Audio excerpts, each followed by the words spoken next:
So you don't have enough seats in front, Dennis? You don't want a seat in front? Okay, no, that's okay, that's all right. Happy New Year to everyone. I promise this year I'm going to change. I'm going to be harder on the detractors of the PPP. So that's going to be a positive change. There's no let up this year. And a lot of people think that I'm too soft on our opponents. And I promise to change that. Because it's necessary in the environment where every day everyone believes, or detractors believe, that they have a monopoly on criticizing the People's Progressive Party and on distorting our track record. But when we defend ourselves, we're being too thin-skinned, or, as one editorial put it, we relish the making derogatory remarks about the opposition. So let me just start by saying I'm extremely pleased that this year the PPP will be celebrating 75 years since it was established. And any student of history can read the records and understand the facts since our formation. So the party was established primarily to fight for independence, to bring our people together on the platform of national unity across race, religion, and class. It had a progressive platform of trying to improve the welfare of all Guyanese, particularly the working people of this country. And it fought for equal rights and the end of discrimination against Guyanese of every race and religion. And there was a lot of discrimination in that period. When the PPP was formed, we did not have universal adult suffrage. Not everyone could have voted in the elections to choose their leaders. To vote, you had to either be literate or own property. The PPP fought and got that changed. A lot of Guyanese were excluded from many institutions, colonial institutions, on the basis of their religion. If you were Hindu or Muslim, it was difficult to secure a job in the civil service. You had to convert to Christianity. The PPP fought to end that. We fought to end the lack of rights and programs to educate our people. In the colonial era, I'm not going to go through, the students of history will go through the details of this, but there were reports that concluded, these reports were commissioned by the colonial rulers, that rural people particularly did not value education. So the implication was that they did not need to build schools and other institutions of learning in rural communities. It was a kind of institutionalized discrimination. And so the PPP played a very important role in that struggle for freedom in Guyana. As I said before, I'm not going to focus on all the details of that struggle. Just to say to particularly young people who may not be so familiar with our history, that of the 75 years since the formation of the People's Progressive Party, 16 years were spent in the fight for independence, in which many of our people were jailed and suffered severe brutality at the hands of the colonial rulers. But the PPP and its members can be very proud of our record for fighting for independence and for freedom for our country. And then another 28 years was spent again fighting for free and fair elections, because immediately after independence, we had 28 years of undemocratic rule. So even before we got to the first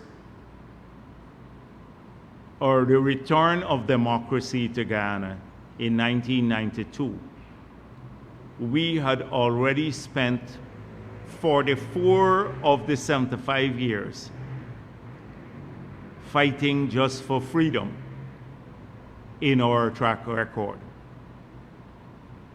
And I'm not going to again chronicle all that we did in the 28 years to fight for free and fair elections, because that could be easily researched.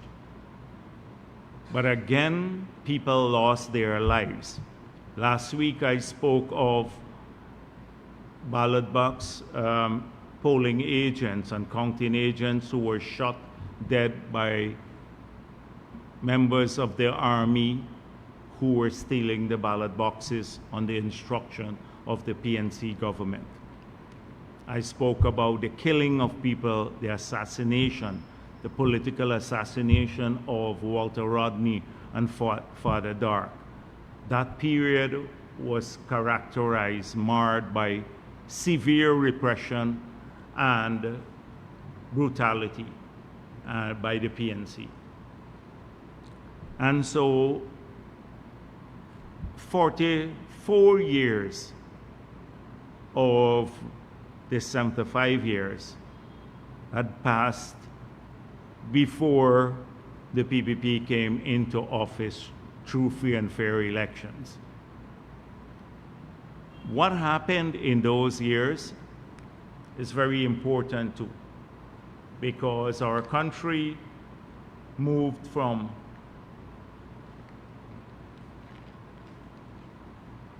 the progress, the limited progress we made in the colonial period under internal self-rule. Because you would recognize that the British, even after we won the elections, they suspended the Constitution. They were not happy with the progressive agenda of the PPP in the period when we had internal self-rule. That was before independence. And they suspended the Constitution. But even with the limited powers that the PPP had in the period that it formed the government in the colonial era, and the powers were limited at that time, progress was made in the economy. If you examine the growth in the economy in that period, and you look at some key things that we enjoy today that many young people may not know, were started by the People's Progressive Party, the Guyana School of Agriculture, the University of Guyana, the Blackbush Polder Scheme. I can give you a long list of very important institutions and projects that were started under the PPP in the period when it had limited power in the colonial era. So we've always, in the periods that we've had government, you would see that the country has moved forward. Guyana was considered in the 60s the Singapore of the Caribbean. We had multiple exports of a whole range of agricultural products, etc.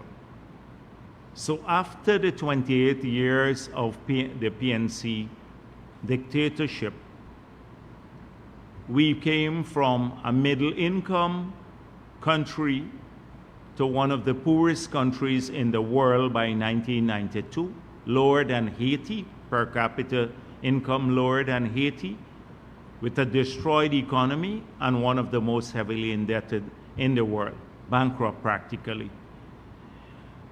So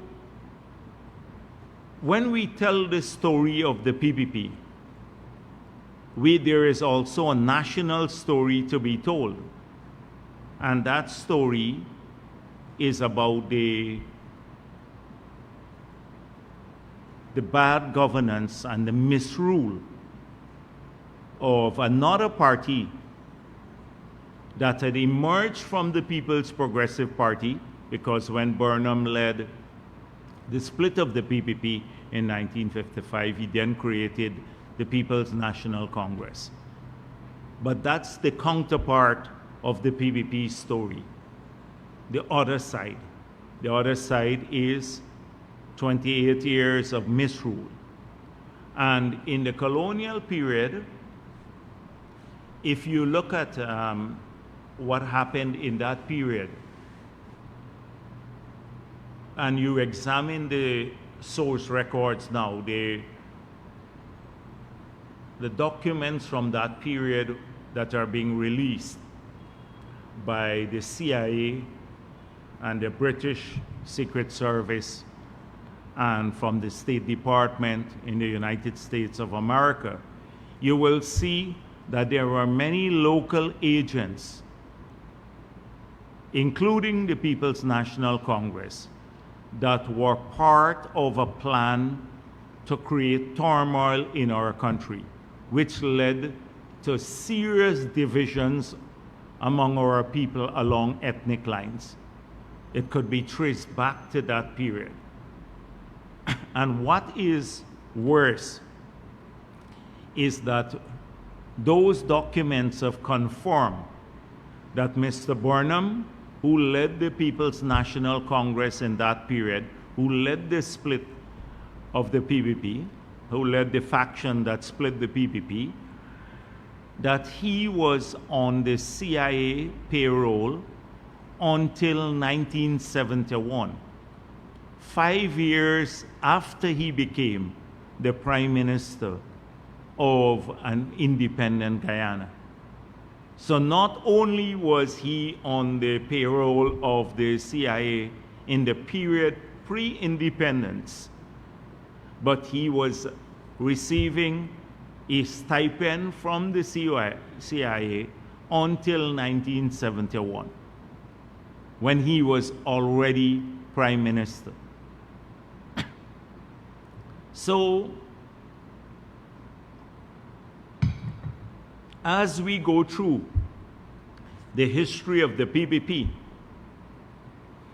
we will learn who stood for patriotism, who stood for national, even on the issue of the Venezuela border matter. If you look at the track record, I've had a chance to look at a document, a cabinet paper that Chedi Jagan took to the Council of Ministers.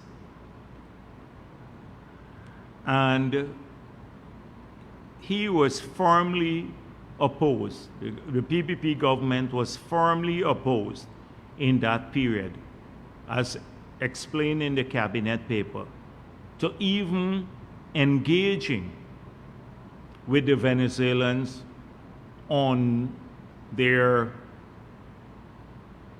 spurious claim that the 1899 award was flawed, when the British were urging some engagement with them on that issue, on this false claim.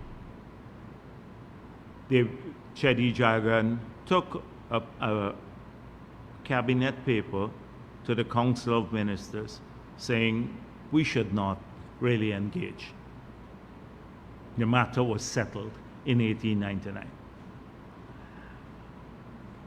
As I said, I don't have time today to go through all of this. But you will see that we've always stood on the side of sovereignty and territorial integrity of our country. We're fiercely patriotic in the People's Progressive Party. We've always remained committed to the cause of unity in substance, not in form, as I'll come to and explain later today, but in substance, unity among our people of every race, every religion, and every class in our society.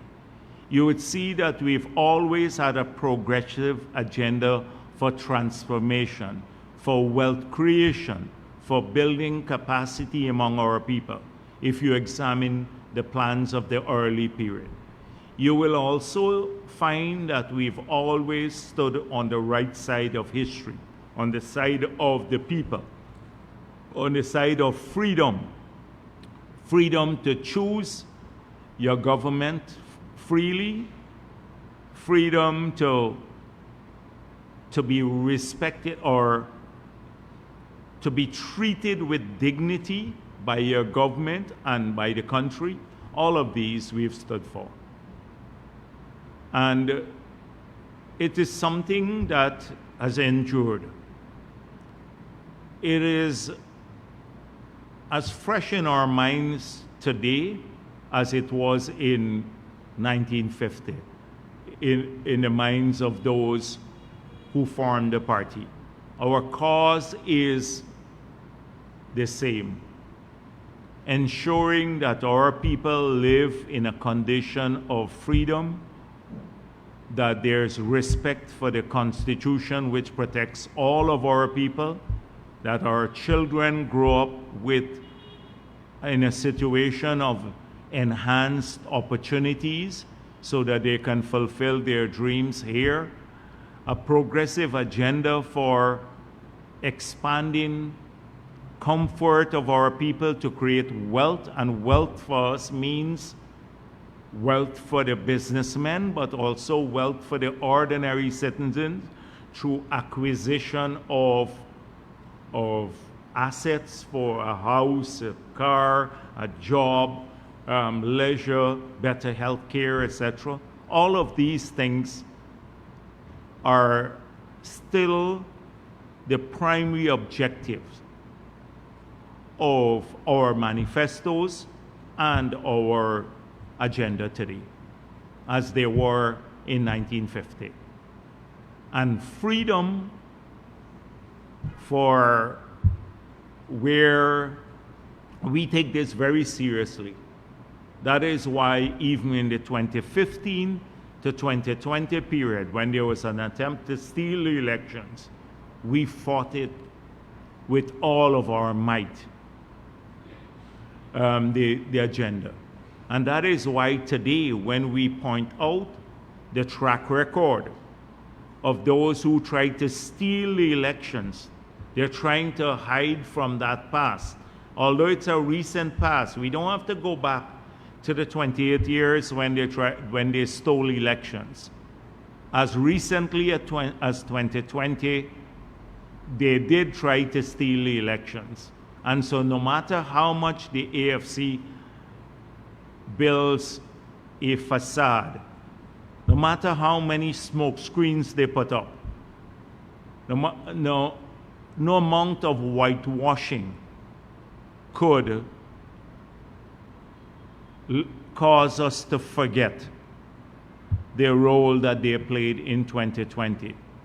And had we not succeeded, the same people, the AFC and APNU, would have been in office today through rigged elections once more, had we not succeeded in 2020.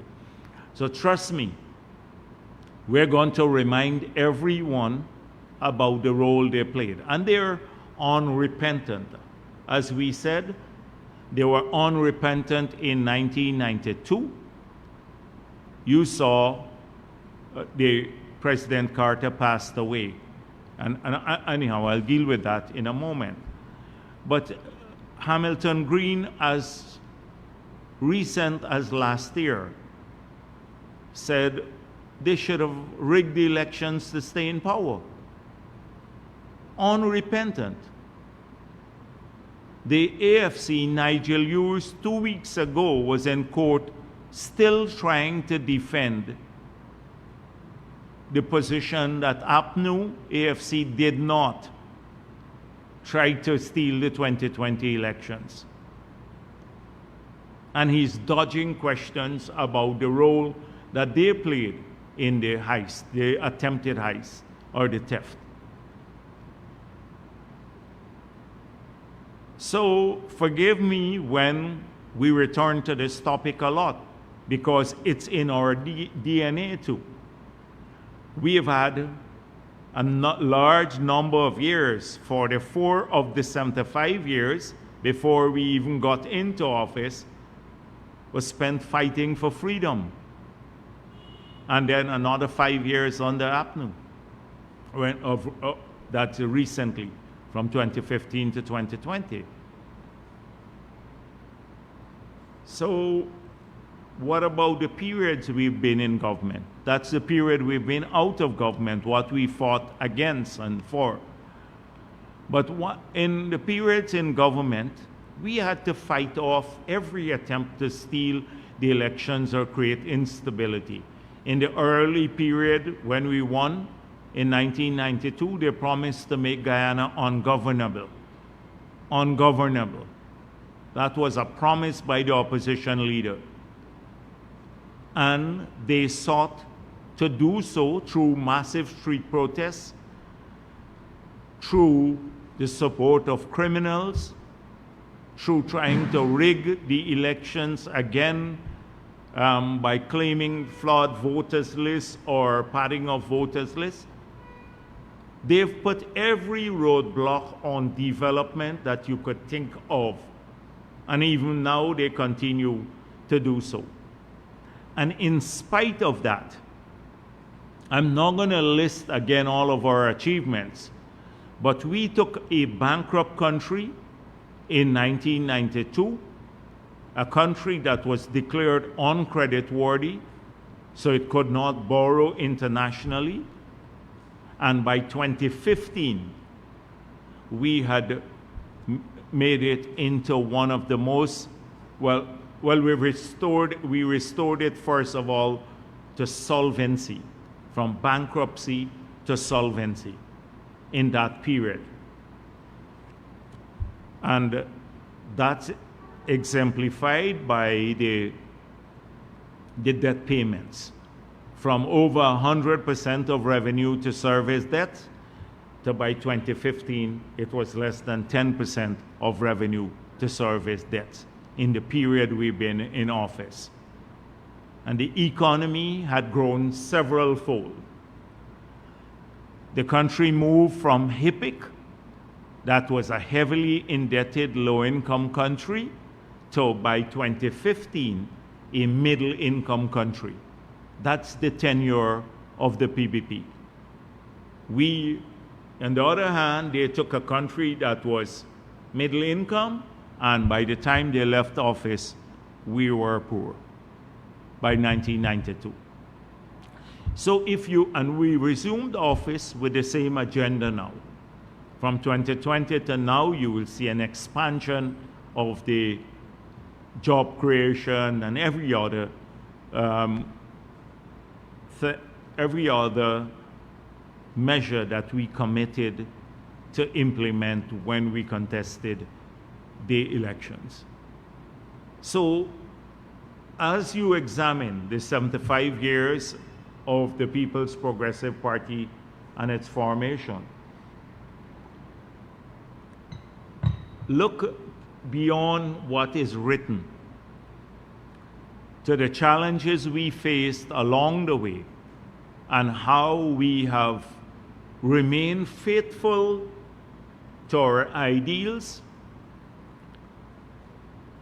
how we have always stood on the side of the people of our country, examine how we have pursued in substance national unity, and examine the party itself, how it has dealt with renewal. We're not a fossilized party. Today,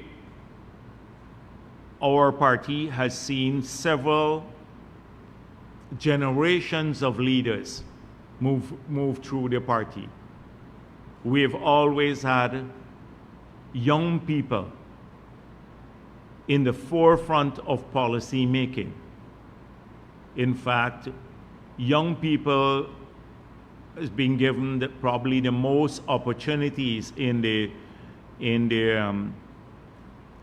People's Progressive Party than any other party. Well, there are not many other parties, but any other party, in the serious party I'm speaking of, in this hemisphere. We're proud of that record. And so if you look at President Carter and his passing, and he made a significant commitment to Guyana, for which we are always grateful. Because apart from the fact that it was only through the pressure from external forces, President Bush Sr. and President Carter, that Mr. Desmond Hoyt agreed, who had an extension of his presidency by 2 years to 7 years, but only with the external pressure did he agree to some of the demands we were making. One of which was, an important one, was counting the ballot at the place of poll. So immediately after people vote, you count the ballots right there. The polling agents from all the parties sign the statements of poll, and then it's posted outside. And what used to happen was the army used to come, collect the ballot boxes, take them away. Counting is done somewhere else, and my village will vote all APNU, although the reality on the ground was different. They would change the ballots. And that was one of the key concessions that President Carter got from the PNC. And with that and a couple other commitments, they lost the elections because they were rigging all along. But then they did not want to leave in 1992.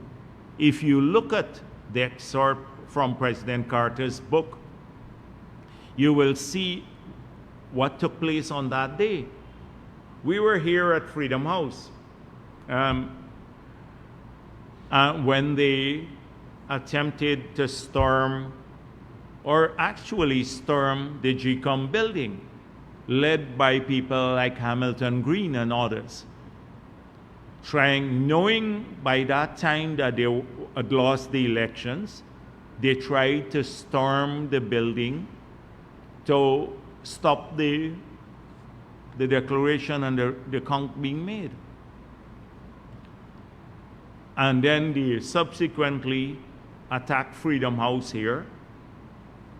But I'm not going to deal with that. I'll deal with that probably another day about our experience when they did that here at Freedom House. And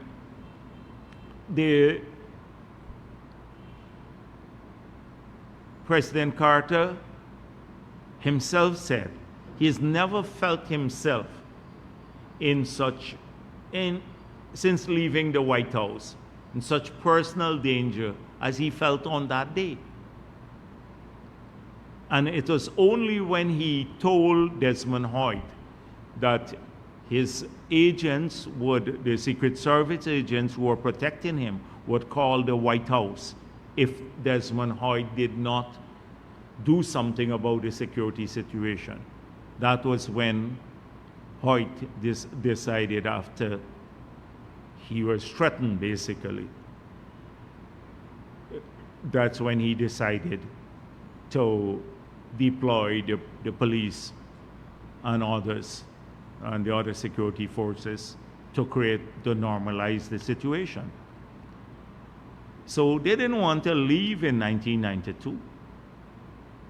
They did not want to leave.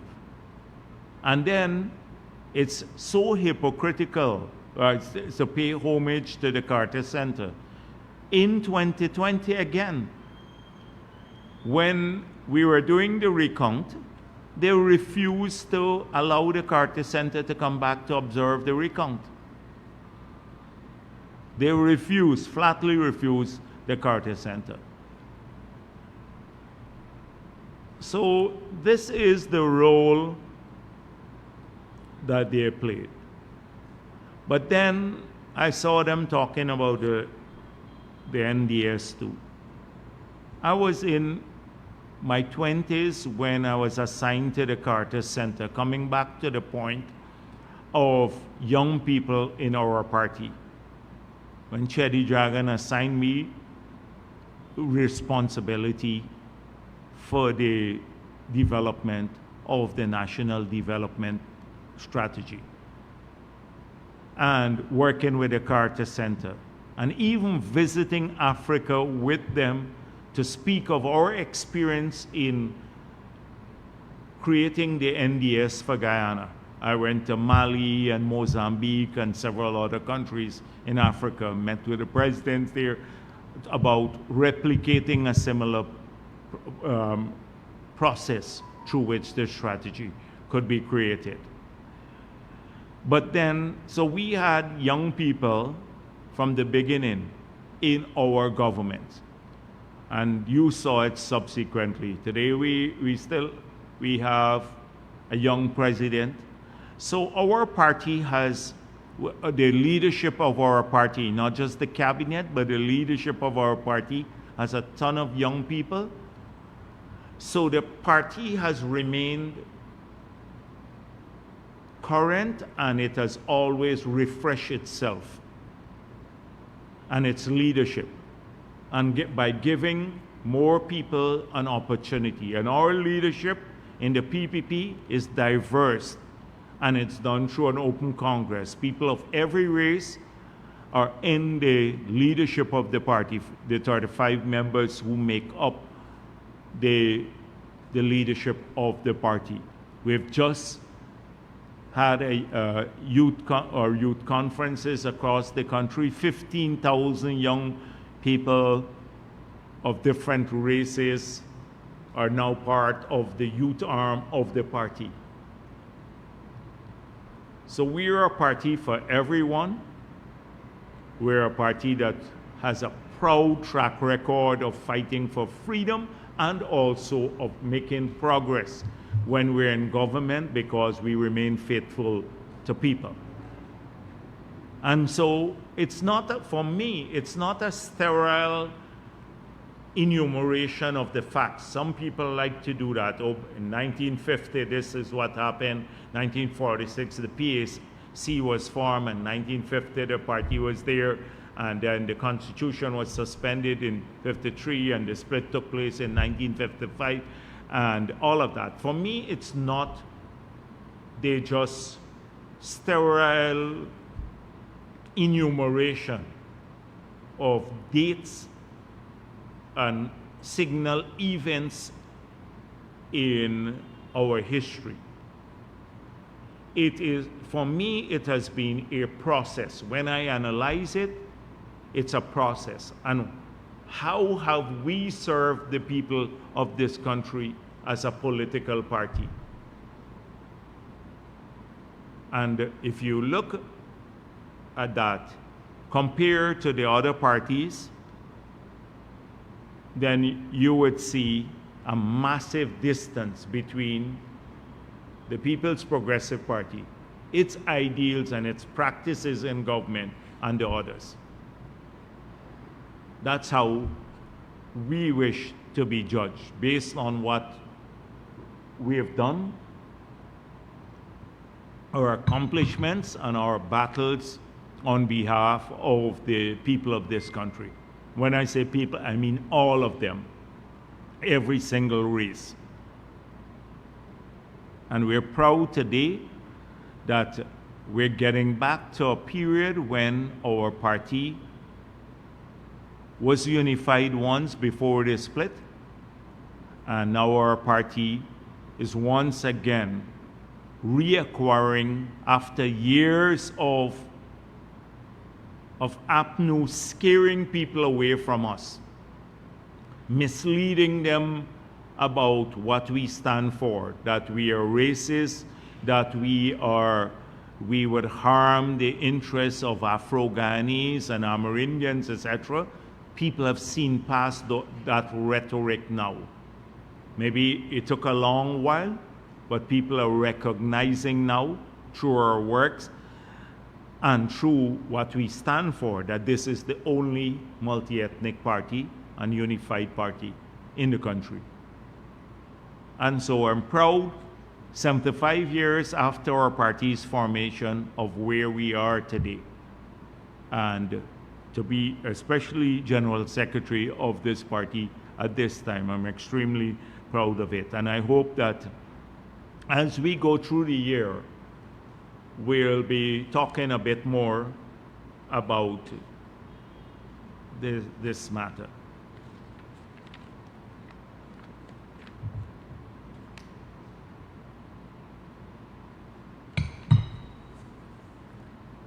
I want to talk a bit about the call for press conferences and stuff, and then, so we have had recently, I know there have been a lot of public calls for the president to host a press conference and the ministers to host press conferences. And I have here with me the transcript of press conferences by the Attorney General, the Human Services, the Health Ministry, local government, agriculture. And I look at the notes, and it's massive amounts of stuff. And I went through the details of all of these. So this is like only the transcript for all of those press conferences. And then I look at how much of this got reflected in the media. And in spite of all of this call for press conferences and this deluge of information that was given to the media, you have one story or two stories and nothing much more. And this is what people should be hearing about, because these are the things that will transform their lives. But in the same week, when you had all of this press conference, the opposition made some silly noise, the AFC, and they got 4 stories in the media, mainstream media, but not much on the substance of what's going on in this country. And trust me, if you were to go through the details of this, what I've read and what I've seen at the press conferences. You would walk away, if you're an independent person and unbiased, you will walk away from those press conferences impressed that this government has a clear vision in each sector. It understands what it wants to achieve on behalf of the people of this country, and it's diligently pursuing those objectives through programs and policies. You will walk away with a clear understanding of how that is happening. But I don't think this is interesting for some people, because they prefer to wallow in the rumor mill and the things that they want to define us by. They don't want to define us by the agenda for healthcare. If you look at the agenda for healthcare and think of any other party today, which party has an agenda for healthcare except the PPP? Which party? None. They never had one in the past. Didn't publish in the 5 years. AFC says they're still hoping to have one maybe 100 years from now. I don't know. They're already 15 years around. No other party has an agenda. But here you find a comprehensive agenda for healthcare delivery, what we want to achieve and how we're going to achieve it. We've defined what we want to achieve: world-class healthcare for our citizens, improvement in access and quality of healthcare, a redefinition of primary healthcare to improve it to a higher level, the support through the tax system and co-investment for tertiary care to reduce its cost so that more people can get tertiary care. We are laying out this agenda by upgrading all of our infrastructure so people would have better facilities. 12 new hospitals and the rehabilitation of the other hospitals,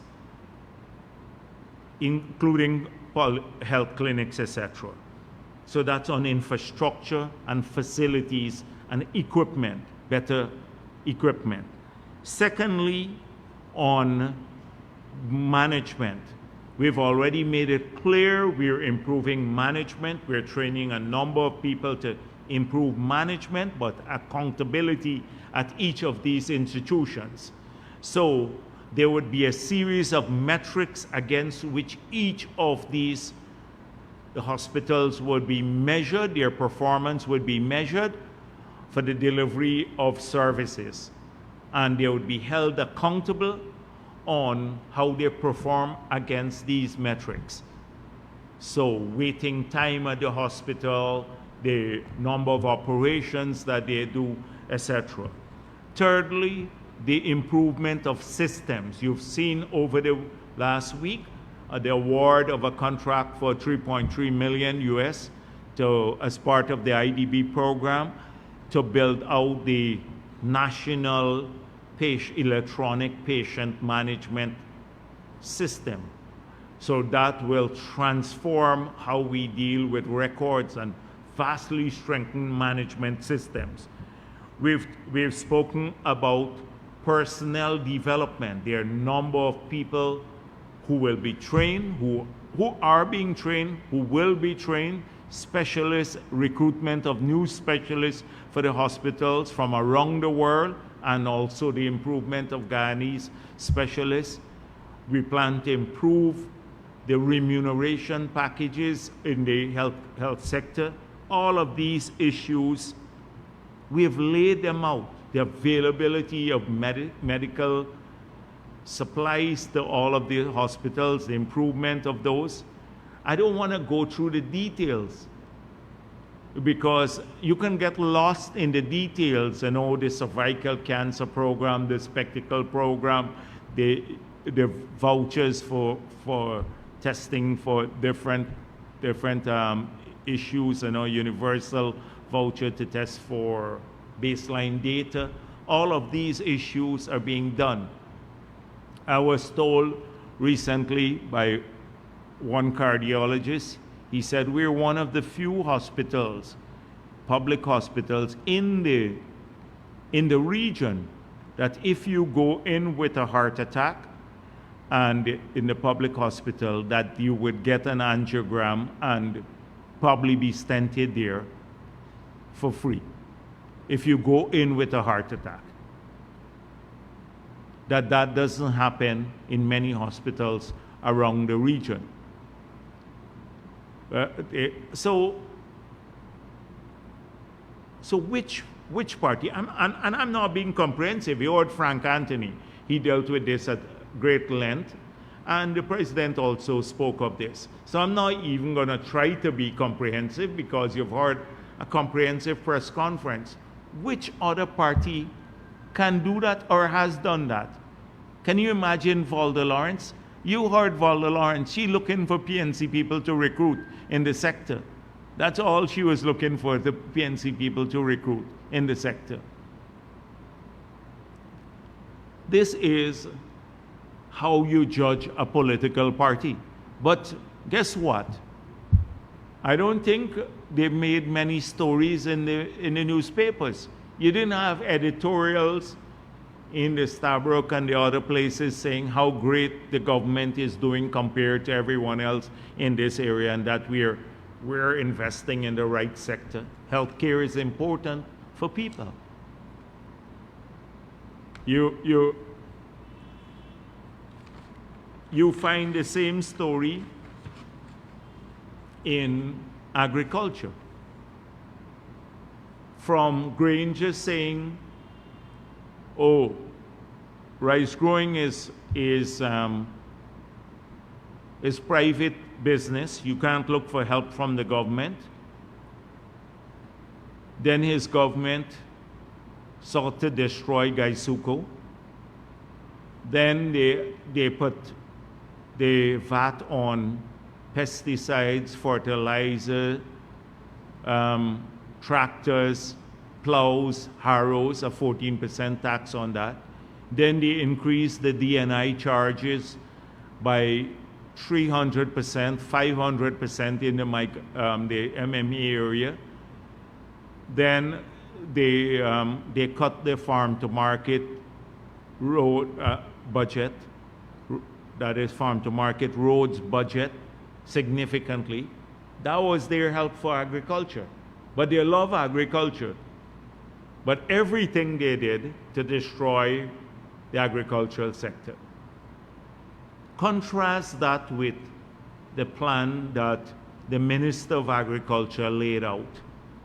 How comprehensive it is and the achievements we have made. That even with the growth of demand, significant growth of demand for, because people have higher incomes now, they have more disposable income, so they need more food, particularly people eat more meat when they get a higher per capita income. We have made tremendous success in this country. We've made tremendous success. If you look at the D&I budget, we have not only helped the farmers throughout the country, but now we are, from money earned through the LCDS, we are addressing this comprehensively, dealing with not just agriculture, but the safety of our communities by spending tens of billions of dollars on public infrastructure for adaptation purposes to handle heavier rains and to manage water more. That would lead to less flooding in our country. And not a cent of this comes from the taxpayers' money. This is money earned through the LCDS.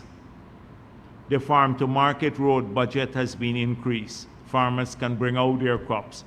When you look at, he spoke of the tissue culture lab and the support for the livestock industry or shade houses, a whole range of initiatives that have seen the expansion of agriculture almost in every single area. And again, I can't, he spent 2 hours doing this, the Minister of Agriculture. And guess what the story was about Gaisuko? Only one story I saw in a newspaper about Gaisuko. That was all they found. Oh, and the pump stations. Those are the 2 stories, the pump stations and Gaisuko. Nothing about all the progress we've made in agriculture, which they've been storing all the while, Gaisuko and the pump station. For the last 3 years that they've been at that. But the Minister of Agriculture just spent 2 hours speaking about all of the developments from cassava to turmeric. I don't even want to go through the details. To ginger and everything else, the shrimp project we have, the shrimp farming, the support to farmers, the support to young people, young entrepreneurs coming out, the hinterland support, the massive farm at Hosoror, the 10,000 cocoa plants that we're now trying to, we've developed seedlings and gonna start planting, the new coffee growing projects that we have. None of that got reported on. None of it. But this will mean a ton to the lives of different people. Not the gripers in Georgetown, a couple of gripers, politicians, but the people who actually doing this in the hinterland or somewhere else. If you're a pig farmer now and you got, like, we just sent some animals to the Essequibo Coast, to Dartmouth when I was there, and they have new breeding animals. So they can improve their livelihoods. That doesn't mean much to the gripers like in the AFC, etc. Patterson, Sticky Finger Patterson wouldn't care about that. But for us in the PPP, it means a lot. So ignore it again. They ignored all of that. But no other party has a plan for agriculture. Which other party has a plan for agriculture? No other party has a plan for agriculture. I can talk about the digital, every sector this is happening in. I can talk about the digital sector, the crime fighting area. And so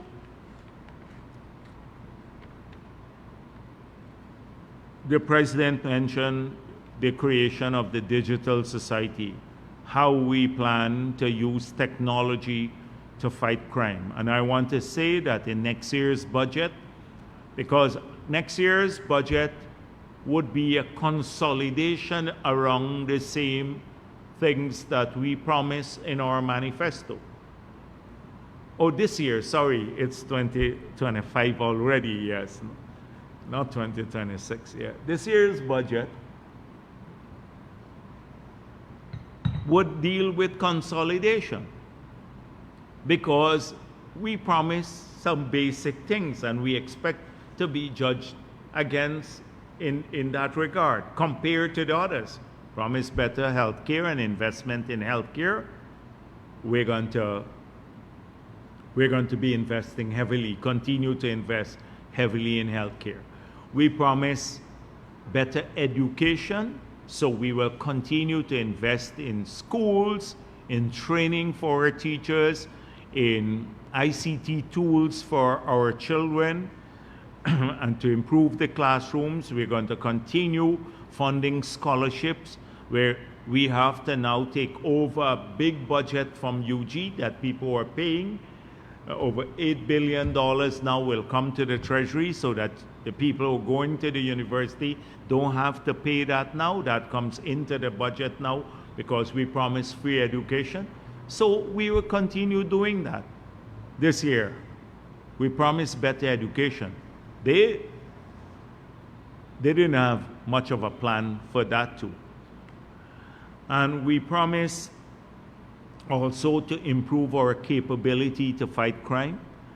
One way of doing this is the use of technology. We've had this project, the Safe Country project, and we're going to expand that project right across the country. You see now how it is easier when you have cameras, etc. You can now have a better tool to fight criminals, because not only would you have recorded images of them committing crime, but you also can use the ICT tools to almost immediately identify them with facial recognition software.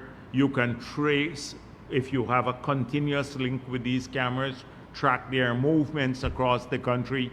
You can know if people have come into this country now and overstayed their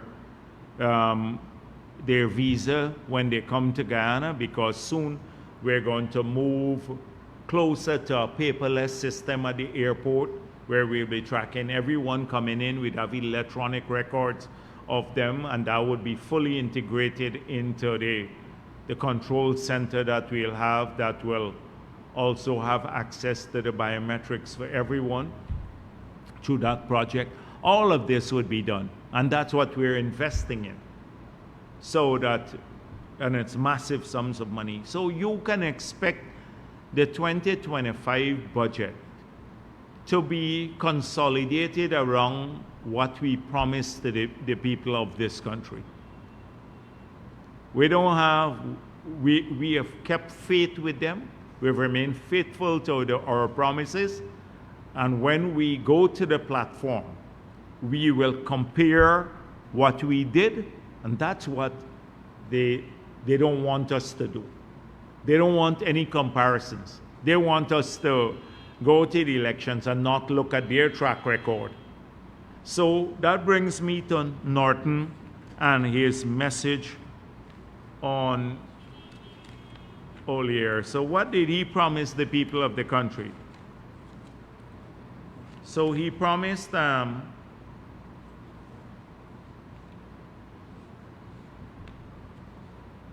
large increase in wages. That's what he said. But you recall, in 2015, they promised a massive, significant increase in wages. And in the 5 years, you didn't have, if you look at the rate, the average rate of wage increases in the 5 years, not a single year did it go to double digit. Not a single year did it go.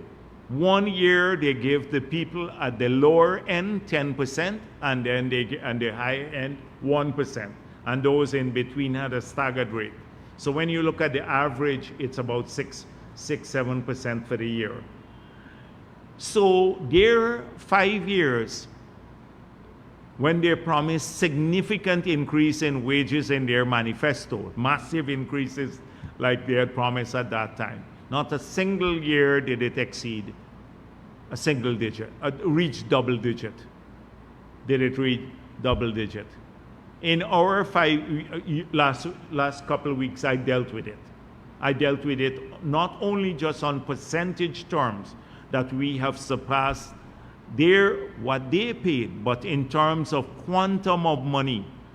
Public servants now in these 5 years are earning $100 billion more than they were earning in 2020. That's it. So again, you hear this wild thing, but they promised some child allowance. These are the same people who took away their children cash grant. We already did it through the tax system, so we allow parents now to have a deductible for every child, and we kept our promise. And this year, we will keep our promise to get up to the 50,000. Last year it was 45,000. We promised that 50,000 per child per year in the 5 years. So we'll keep our promise. They're going to give, this is his New Year's message. Again, rent subsidy. I don't know what's this guy's problem with people owning their own home. Norton, he just wants to give a rent subsidy, not to own a house lot. So how much is he going to give you? $5,000 a month? But you can't get a house lot. You can't get a house lot because we're spending $5 million on the house lot and selling it for between maybe $200,000 to about $1.5 million. That's at the lower end. Some people pay a little bit more for the better quality or the higher income people. That's nearly a $4 million subsidy you get when we develop a house lot and hand it to a person.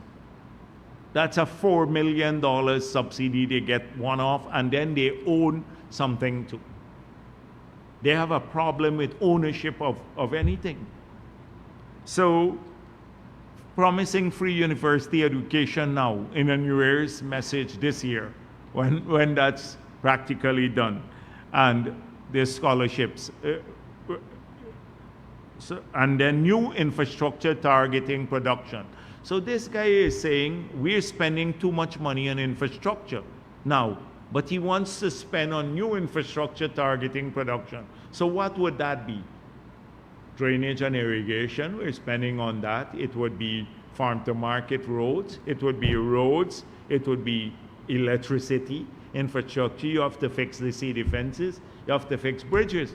I don't know, he's saying we're overspending, and then promise to spend more on these areas.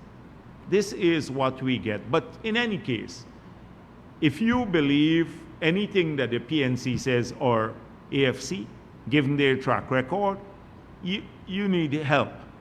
You need help. So nobody pays serious attention, again, to their promises. But this is what we will expect coming this year.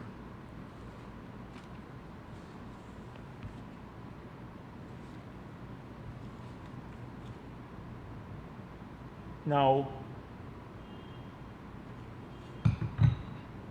last week I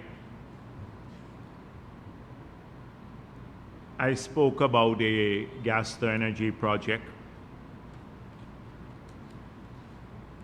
and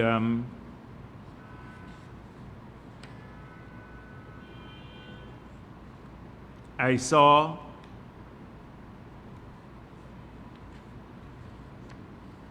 a number of comments made. The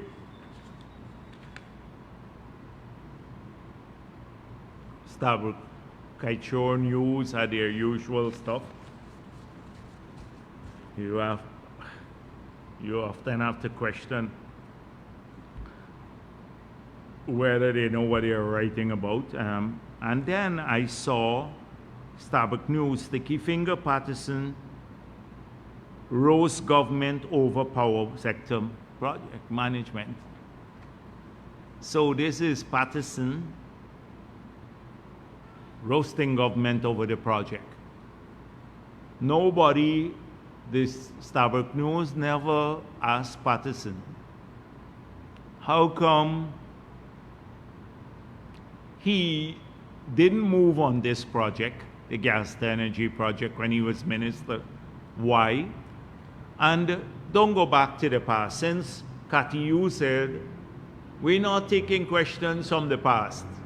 Beyond 4 years, you can't ask us questions. Those are questions for the past. Only ask us about today. So that's their official policy by Cathy Yu, with Nigel Yu endorsing this. They don't take questions from the past. So you can't ask them about the past. So you can ask them about the present. You could have asked Patterson, why did you lie to the people of this country when you said that the gas to energy project loan was not approved and will not be approved, and an authoritative source told you this. So he gets a free pass on this. He emerges again as though nothing happened. Just lied, was exposed, and then gets a free pass. Just imagine if the President Ali had said something like that, or I had done that. Then you would have had, then it's like they damage your thing there? Okay.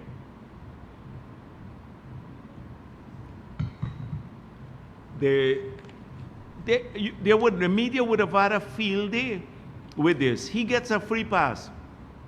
He emerges once again to talk about the gas to energy project, just having lied to the people of this country.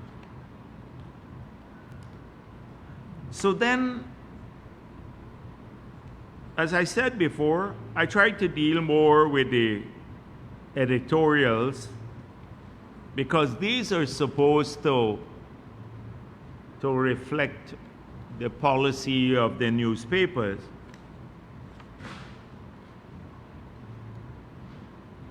So the editorial in Starbuck News says U.S. Exim loan and the rising cost of the gas to energy project.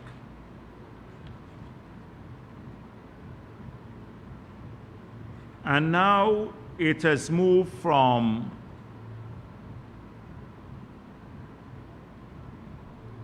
first of all, no loan to the project. That dominated it. That we were never going to get the loan to the project. The project may not be feasible. The project may not be environmentally sound. So suddenly, the United States of America, the U.S. Exim Bank, did its own feasibility study. It did an environmental study, and it made the loan to the government of Guyana. So they were wrong on all counts. We said, anecdotally, I argued, anecdotally, this project is feasible. Anecdotally, you don't even need to be an economist or a financial analyst to understand that. If you look at the numbers, you just spend one day paying careful attention to the numbers. But all along the project, for years we took a beating. Oh, one, it's not feasible. Two, there's no environmental impact study. And three, the loan will not happen. All three were proven wrong. So suddenly, they have to shift. Having been proven wrong, they still want to run down the project. So the shift now speaks about the rising cost of the project. Because I said last week, oh, the Exim Bank loan is about 25% of the project, which is about $2 billion, so 500 odd million, etc. They said because Jagdeo now confessed that the project has gone from $2 billion to $2.1 billion because they multiply 526 by 4. Nitpicking again. Nitpicking, because I was just saying, for those who said that we are borrowing, why do we need to borrow? I want to remind them that this project will cost about $2 billion. And this is about 25%. The loan is 25% of the project. So they had to find something. 526 multiplied by 4 it got to be 2.1. So, Jagdeo admitted that the cost has gone up. I didn't know no such thing. I was just speaking so that sensible people, most sensible people would understand this. So that was another lie that they told. And then I explained what the other components were. So the loan is 5-something, 526. And then we're financing, the pipeline is about $1 billion. And also, we are going to be which would be funded through the mechanism from the cost bank. And then we will pay back our share of the capital cost for the pipeline. I explained all of that. So they had to nitpick, it's 2.1. And then they went on to say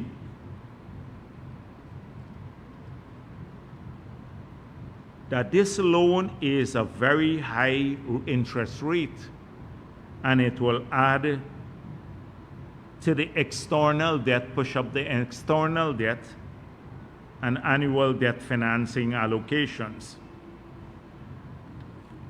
So let me just say to you, 4% interest is a very competitive interest rate. If you look at the 10 years Treasury bill in the US, it's higher than 4%. If you look at when APNU had concluded the 4.7% loan for Gaisuco through Republic Bank, they were paying 4.7 cents with a sovereign guarantee, 4.7%. That was the annual interest rate on the loan that they took for Gaisuco when we were in opposition. And that was with a sovereign guarantee too. At that time, globally, the interest rate was at its lowest level. It was on Treasury, it was about 1.6% on Treasury bill. Now we got an interest rate that is lower than the 10-year coupon on the US Treasury.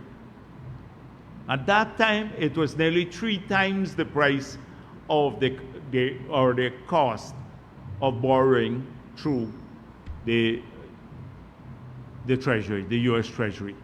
People didn't compare that at that time.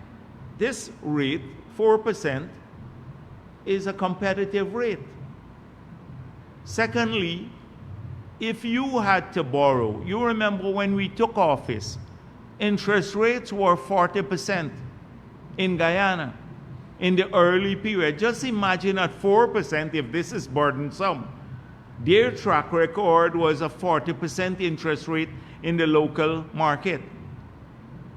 Imagine how much we would have had to pay if that was the case. So then it's a lot of nonsense. They calculated how much interest you have to pay over the period and said it's a lot. Now, it's clear now that the first 5 years of this loan, you do not have to pay any principal and the interest nor interest. So you do make no payments on the loan for the first 5 years. I'm sure most Guyanese companies would love to have a loan like that they have to make no payment on the loan for the first 5 years. The interest component is capitalized, and from 2031, that's when you repay the principal and the interest, which would be about 50-something million per year. So I don't know, you want to use people's money, you don't want to pay no interest. Suddenly it's about, oh, we have to pay more interest now on this project. But let me tell you what they would hide from. all that you hear about this project. So next they said, oh, before I go to that, the same editorial speaks about, oh, in April of 2016, I said that the cost of generating power will be about 7 cents per kilowatt hour, and that we will, it will be 7 cents per kilowatt hour, and we will spend just under $1 billion for the project. So let me quickly tell you that subsequent to that, Marcel, I see like all your questions went off thing. I know you're coming to ask me questions on this, so that's why I'm giving you all the answers before from Stavro. So let me tell you what the costs are. In 2016, when I spoke, I said the cost of the pipeline would be around $700 million total. But you have to understand there is a difference between the cost of a pipeline and the project cost. That's the problem they don't understand.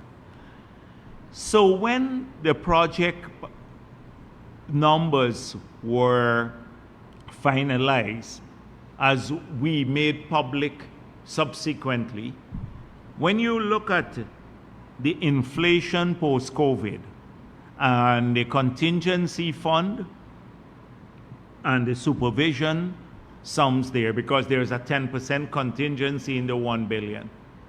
That is how you came up with the 1 billion. And when I spoke at the convention center in 2016, if you look at the report there, you would see the price did not include the power plant. So, first of all, there's no change in the project numbers. And the fact that I said that we will generate power at 7 cents per kilowatt hour, those were the numbers at that time. Now the numbers are 5 cents per kilowatt hour if we include the capital cost of the NGL facility. If we take out the NGL facility and treat that separately, the amortization of the NGL facility, and leave only the pipeline or part of the pipeline and the power plant, then the price is 3.5 cents per kilowatt hour. That is why we say on average about 4 cents per kilowatt hour. So for you, those who wrote this editorial, the cost per kilowatt hour that I mentioned at 7 cents at that time has even come lower now. It's about 4 cents per kilowatt hour that we will be generating at. It's even lower and therefore makes the project more feasible.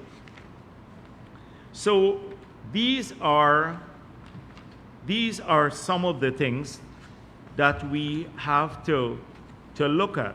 Now the other stuff that I had some numbers here, which I'm going to give you now. When Starbuck News deals with this issue, or anyone else. For example,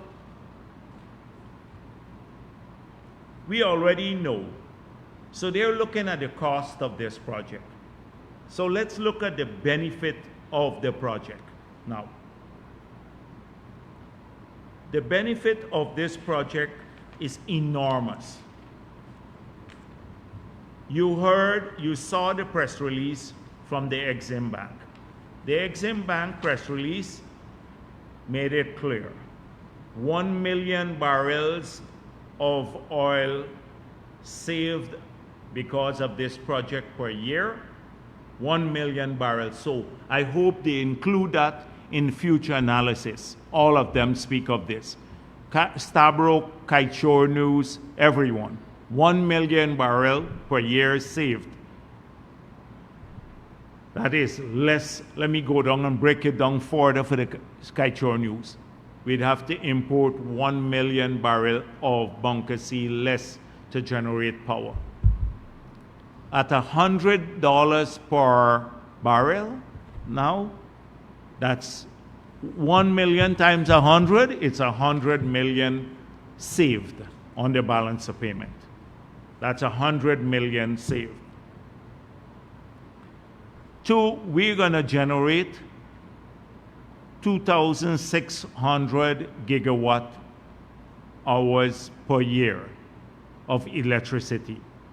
If we sell this at 22 cents per kilowatt hour, we will earn over $500 million US per year from selling the electricity at the current rate to people, at the current rate. So all of our people buy the electricity that we'll generate there at the current rate will earn us GPL 500 million US dollars. We plan to cut it by 50%. So what will the savings for the Guyanese public be? 250 million US dollars per year in lower electricity cost. So I hope that that second component is clear. $250 million saved per year because US dollars saved per year because of lower electricity cost. The third benefit of it is that we will have about 63 million gallons of LPG per year. That is cooking gas. So if we sell this cooking gas at the retail price now in the market, we will then raise 276 million US dollars. All the cooking gas that we generate from the project, we sell it into the market, we raise 276 million US dollars. So assuming we cut the cooking gas by 50% too, cooking gas prices by 50%, the consumers then save $138 million. So if you add the two together, you have savings by the Guyanese public from lower electricity bill and from lower cooking gas price of 388 million US per year. Guess what they're complaining about? That we gotta pay 55 million interest per year. That's what they're complaining about, that we have to pay $55 million in interest on a loan for this project per year. And we're saving, the Guyanese public will be saving 388 million US dollars per year. In 6 years, you can pay back for the whole project from the savings alone to the Guyanese public. How can they not see this? It's not that they are not seeing it. They talk about everything else, costs, etc., how much we get to pay on loan, but would never tell you about how it will benefit the people of this country. That is how it will benefit them. And apart from that, I left out even the 100 million a year in balance of payment support. So you can expect 388 million approximately of savings per year to the Guyanese public. They complain about that. So assuming we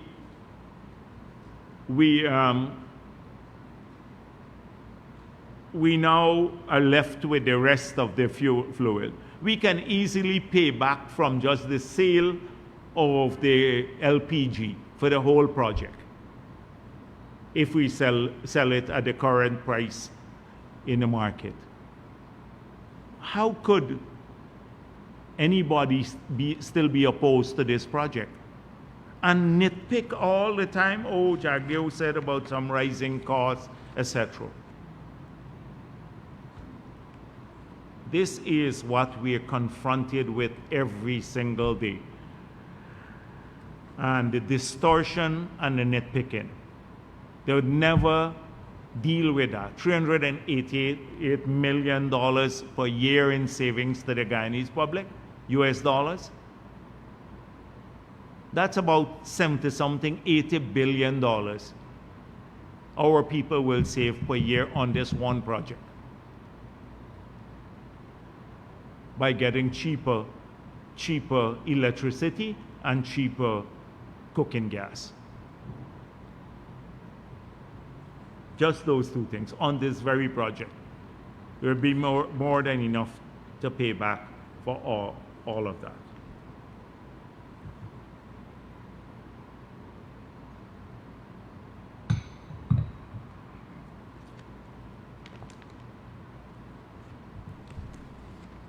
So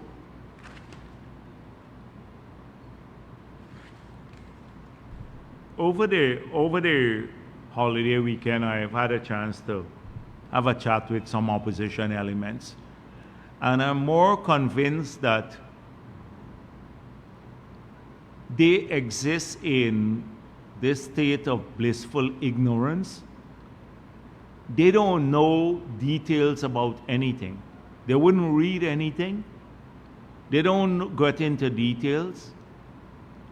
But they have an opinion on everything. And when you ask them about real things, they don't answer. So one person said to me, oh, you're all investing too much in infrastructure again. So I said, which one or what? Tell me a project we're doing now that you will not do. And couldn't come up with a single project. I said, would you stop building the power plant, or the bridges, or the roads, or the hospitals, or the adaptation measures for climate change? Couldn't tell me a single thing, but insists at the end, you're spending more. So it's like very frustrating talking to people who are so ignorant. And they keep, when they don't win, like they can't justify their arguments, they switch the topic. They go on to something else that sounds popular. Okay, they have a one-shot thing. Reduce taxes on pickup for the four-door pickup, and that would solve all the problems of the country. Forget the complexity of a taxation system. You know, that's too complex to tackle with.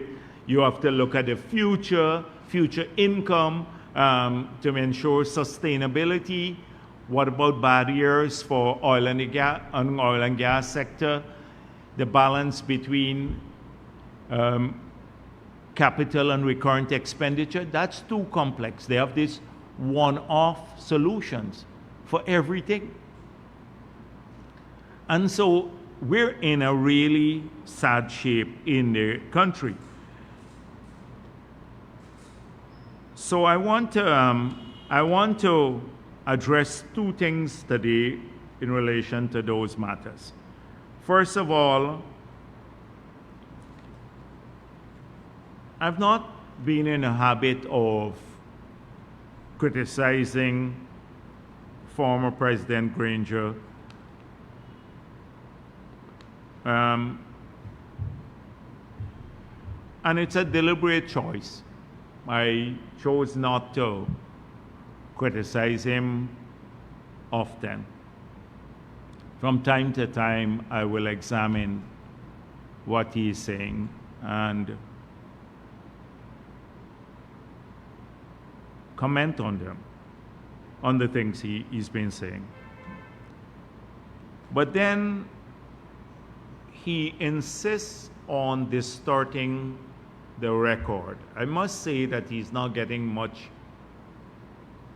much traction in the mainstream media, because I think people recognize that he's being untruthful or omitting elements of truth from a lot of his public statements. So they're not paying too much attention to him. But this article was sent to me, and it's in one of the rags, the Village Voice, I think, the afternoon newspaper. And it says this: the PPP's hostility towards the social cohesion idea sadly opened the floodgates to civil violence and public disorder, such as the vulgar invasion of the GMSA ceremony on the 19th of September 2019, and the stoning of a children's school bus,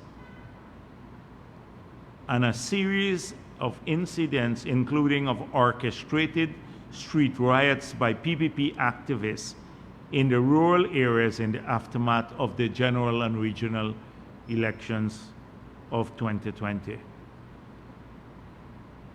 So he is saying that he was working towards social cohesion,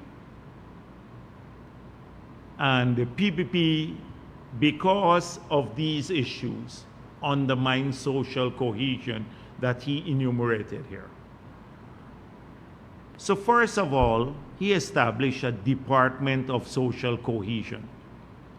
Every single person in the country knew that this was a department that had a limited budget and was very partisan in the way it approached social cohesion.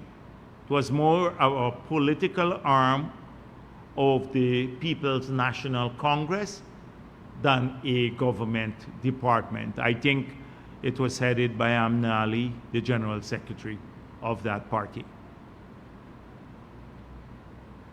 So, how could you talk about social cohesion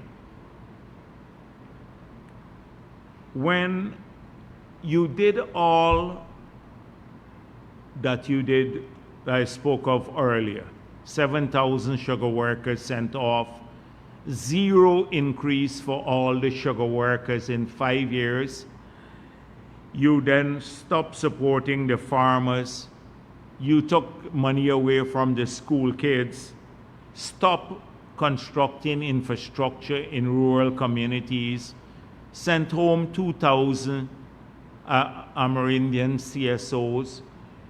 You then had a minister who said Amerindians are greedy, and you refused to discipline him because they wanted too much land. You stopped the land titling program. I can list the specific activities that undermine social cohesion in the country. His political opponents were dragged before Soku, almost every one of them, on spurious charges. Ashney Singh and Brassington were chained and taken before the courts in handcuffs with chains, because, as I said before, they were acting pursuant to a cabinet decision where the privatization board recommended that the land for Movie Town, the 10 acres there, be sold at $20 million per acre at that time, which is a lot of money, beyond the price of what the bid price, the highest bid came in at. It went through all the process, the cabinet. They just implemented it, and they were charged and placed before the court. Contrast that with Jordan, who didn't even act pursuant to a cabinet decision. He made a decision to transfer large tracts of land himself and did that on his own. And that is social cohesion, was an assault on people. But then the GMSA ceremony, so people use the word sanctimonious to describe President Granger, and I think justifiably so.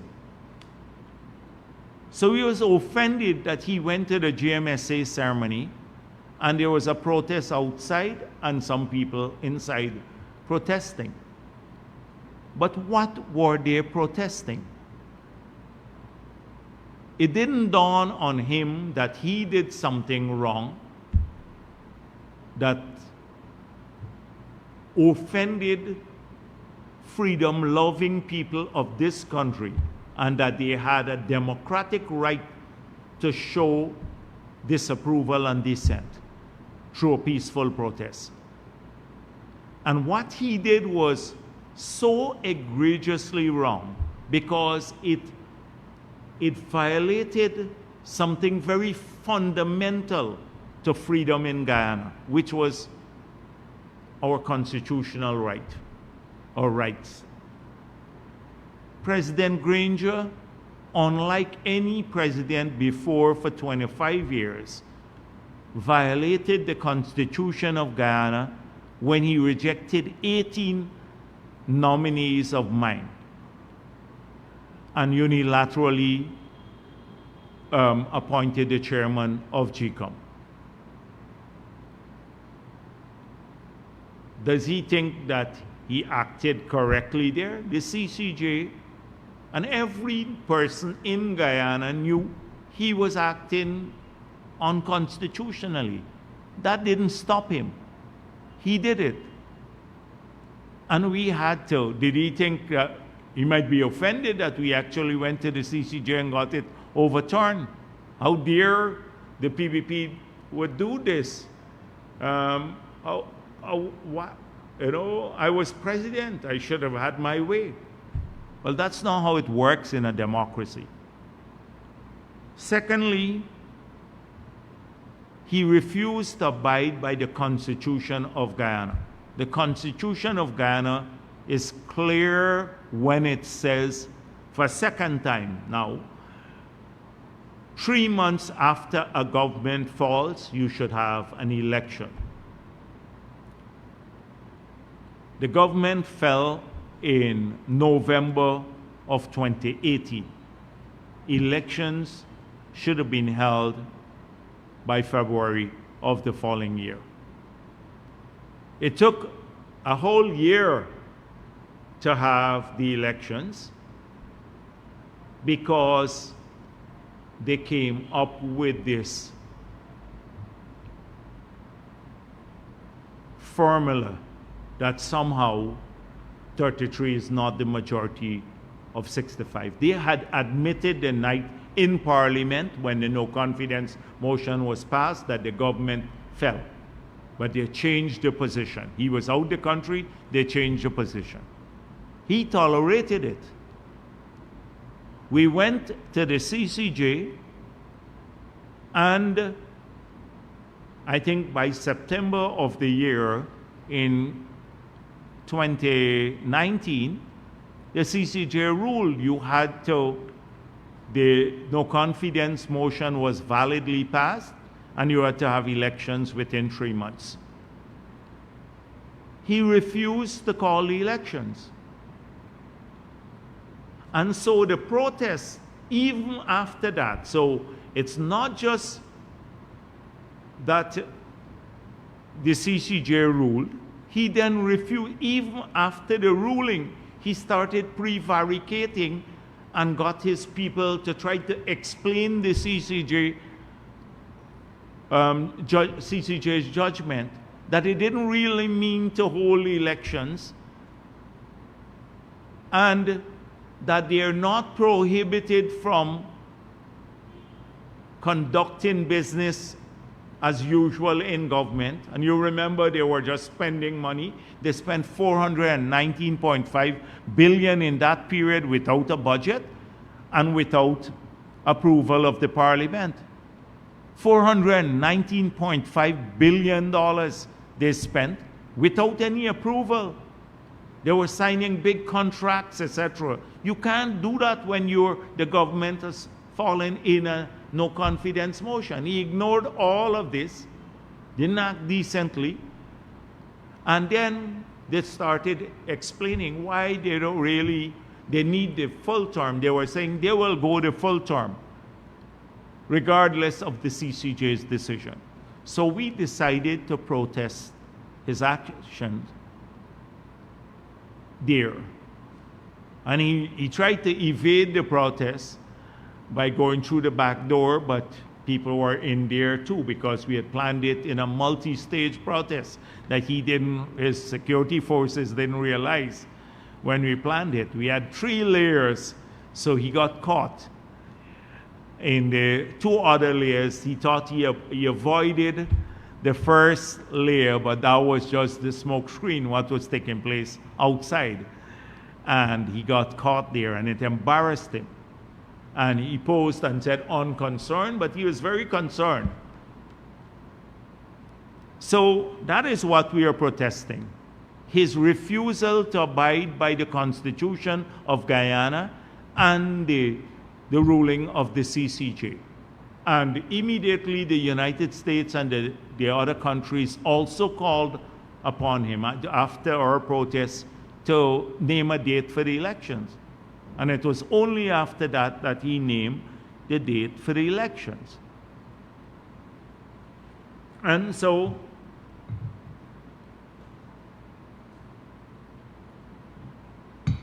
again, President Granger could have easily put a stop to the 5 months, what was going on in the 5 months period. Tell me, if you're president and people come to you and say, we won the elections. Your staff come to you and say, we won the elections. And you see all the controversy raging out there. Everyone saying, the whole international community saying it's not so, fraudulent declarations. The PPP saying, look at our SOPs here. Wouldn't you ask people, if you are president, wouldn't you say, bring the SOPs here and let me have a look at them? He could have ended this, all the trauma that this country went through in that period. But he did not. And so today he's offended by saying we undermine social cohesion in Guyana because we protested his violation of the Constitution. That is why every day we have to keep at it. Just like how some media distort things, we have to keep at it, because if we allow this record to go down in history, somewhere along the line a young child might read this in the future and actually think that this is what happened, that the PPP was unreasonable. We are a vulgar invasion of his ceremony to protest his involvement. That is why we have to be at it every week. Every single week we have to be at it for the very same reason. The stoning of school children bus. Now, since when did the PPP orchestrate stoning of school children bus? Again, this will go down in history as though, the PPP is such a bad group. They were telling people to stone school children bus. He shouldn't have any he had no concern for the children of this country. If you take away $1.6 billion a year from them through the 10,000 grant, you shouldn't even have you shouldn't even be speaking about school children here. You took it away when your government was spending more money on dietary, the increase in dietary in your government. Food for the ministers, the per diem for ministers was more. The increase was more than the 1.6 that you took away from the children of the country. You talk about that undermines social cohesion. And then he said we orchestrated street riots after the elections. We orchestrated street riots after the elections. I didn't see any street riots after the elections. He goes on to talk about how we left out the green villages and we only focus on red villages and all of that. It's nonsense. So I would urge people to look at these things. Not that it matters much, because I think he has had his bit in history, and I think he'd be remembered unkindly for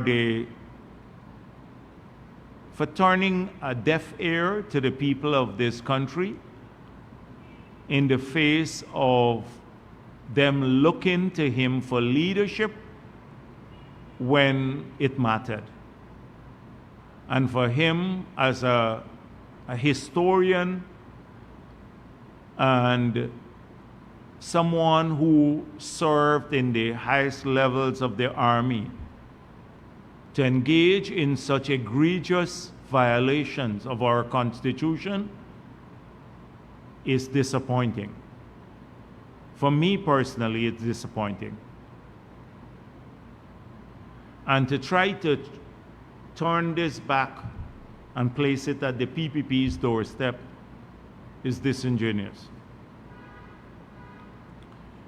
But this will continue to happen. You will find that the villains of the past will always come back to, they present themselves as the saints now, the few saints, etc. Look at Glenn Lal. Glenn Lal has had one of the most checkered past in our entire, of anyone that I know. He has had a checkered past. If there is an illegal activity to be done, he was engaged in it in the past. But he behaves in a sanctimonious way. He is a savior for Guyana today, the saintly Lal. But behind everything he does, there's a motive. So he said he will be a presidential candidate. And trust me, look out, if he launches a political party, which he might do, it would be Glenn Lal and a bunch of criminals and criminal enterprises. I know of his ilk, and I know the people who have been surrounding himself and feeding his ego, like they did with C.N. Sharma. We had C.N. Sharma to deal with, and C.N. Sharma was far smarter than Glenn Lal by leaps and bounds. You remember the C.N. Sharma of their past.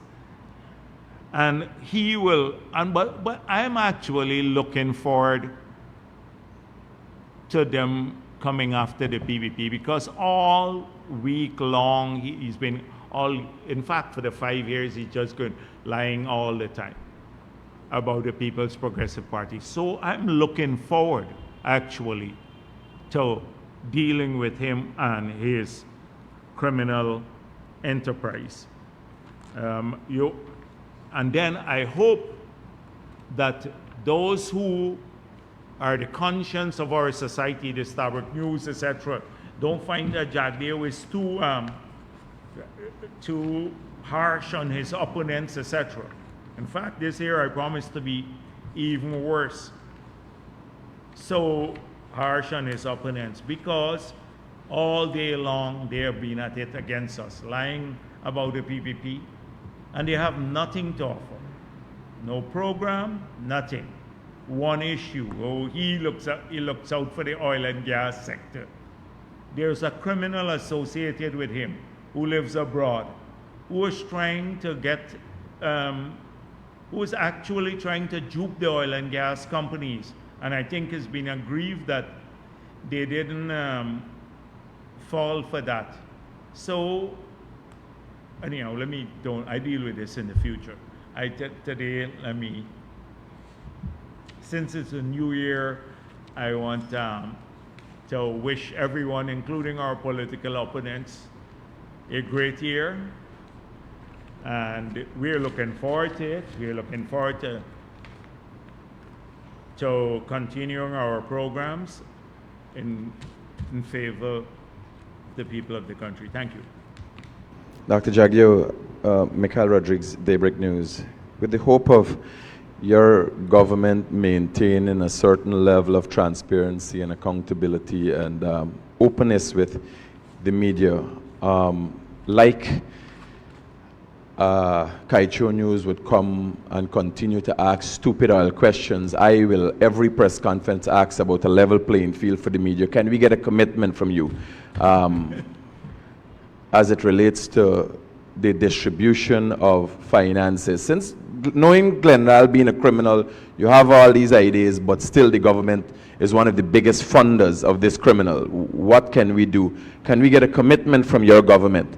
Well, the last week I said it clearly that I think the Minister of Finance has to make provisions in this year's budget to support the widest distribution of government messages to the populace as possible.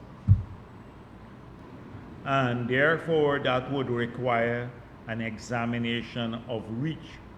There are many social media outfits that reach more people now than some of the traditional media. So we can't be stuck in a time warp because of the old laws that we are spending all of our advertising budget on the media houses that afford us the least reach. And so it is a business decision, it is the right thing to do, it's an efficient use of the taxpayers' money if you're trying to maximize reach, that you have to now rethink your policy and to utilize more ads or to give more ads to social media outfits that are reaching large numbers of people, especially Guyanese, can get the message to them. And so I said it last week, and I believe I spoke with the Minister of Finance up to today. He was here earlier today, and I spoke with him. We were talking about the budget. So we're going to have to examine this. Dr. Jagdeo, just for clarity, Guyanese are being misled into believing that persons with criminal pasts can somehow contest elections and be a part of a democratic process. As you know, the sanctions have been brought against 2 private individuals and 1 government official for last year, and it seems that one of these individuals have political interest.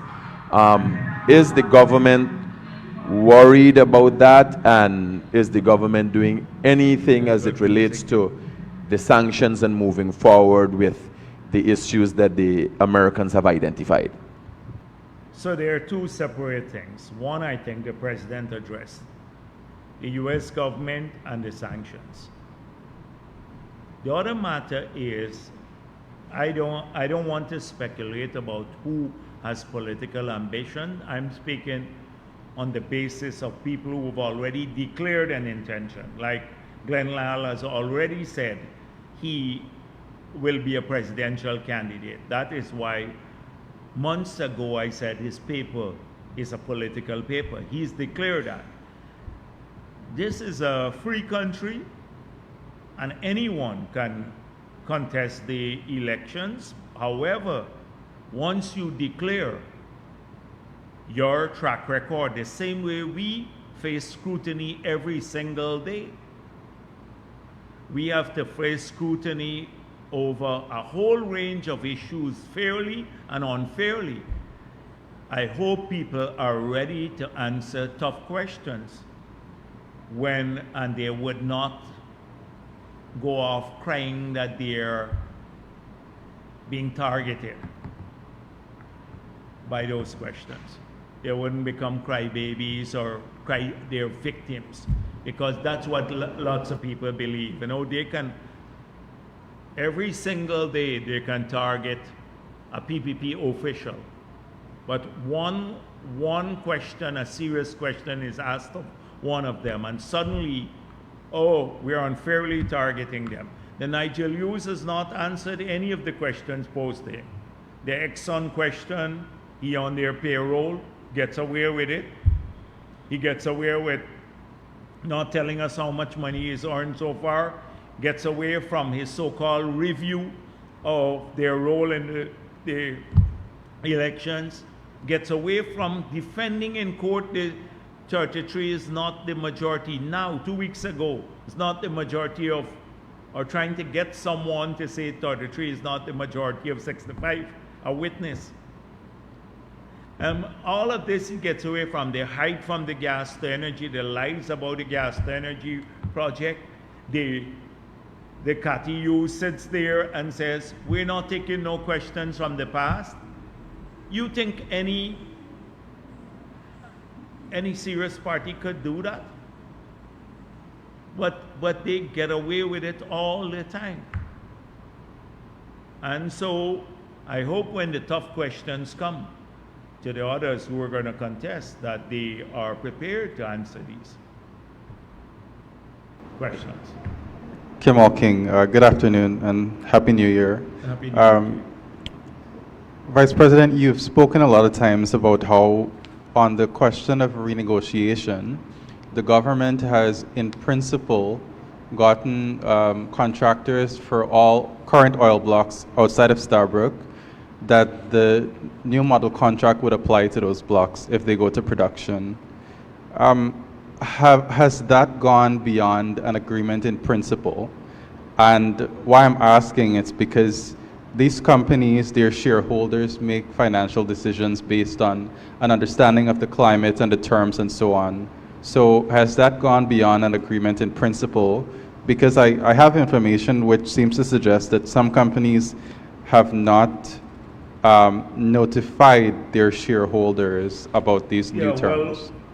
Well, we're not at this stage where anyone is coming to negotiate a production agreement at this stage.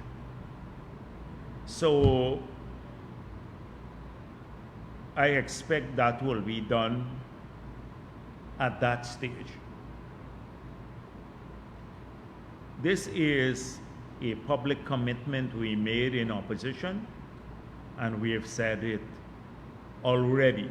So if they're not aware of this, they should be aware by now, because we have repeated this about 50 times, that this is our view, that any new production agreement that will be signed, which includes the 5 others that were there at the time when we're in opposition, that should they progress to a production agreement, but none of them is ready to move to a production agreement at this stage, and I believe they're a long way off from any of that, that will be these would be the new fiscal terms, and the new PSA would apply to them. So that is a position. We have not called them in to engage them on this matter at this point in time, and I don't think it's necessary.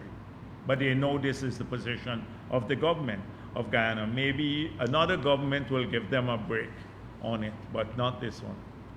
But they have all agreed that the new model contract would apply. It did not. Their agreement will come when we're negotiating. We get to that stage or their disagreement will come at that stage. But this is the public policy at this time, that no contract production agreement in the future will be concluded on arrangements or on fiscal terms that were there hitherto the new PSA being developed.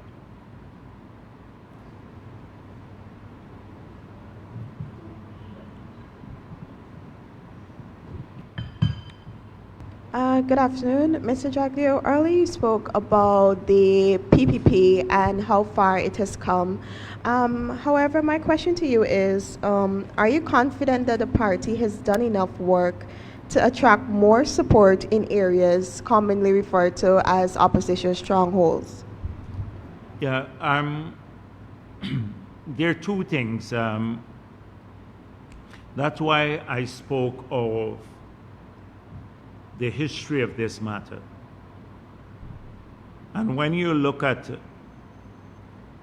the closed nature of our society, sometimes it's very difficult for a young person or who didn't live through the difficult periods of the past when we didn't have food or people were fleeing the country, they had no rights, to understand the atmosphere of that period. So I've already spoken about, in the past, Walter Rodney's, some of his lectures, to speak about the settlement patterns after slavery and indentureship. That when our people moved off the plantations, they formed villages and they lived almost separate from each other, separated by these villages. So they almost became ethnic enclave. And then you had also a rural-urban divide in the country. So for years and years, this rumor about the PPP being racist thrived. It was deliberately spread by APNU in many communities, and they were told that we are racist and we killed, like up to now they're resurrecting that. Imagine Nigel Hughes now, in 2024, he actually said that we killed 1,200 young black men. The PPP, basically saying that we led to their disappearance or somehow we were involved in their deaths. Now, that can't be supported factually, but he said it a few weeks ago. Imagine how much more potent that would have been in the early days in a community where you did not have much integration. So the rumors in ethnic enclaves tend to thrive. As our settlement patterns started changing. So the new housing schemes now, where people go, you pull your house lot from a bag, the community started becoming more mixed. And then also with social media and a dedicated campaign, we've been able to get people more and more to judge us on the basis of what we do, what not what they heard of us. I told you already here at Freedom House, people thought we used to torture Afro-Guyanese. They wouldn't come here. We had trap doors for them to fall into. They were at a torture room. They wouldn't walk past Freedom House.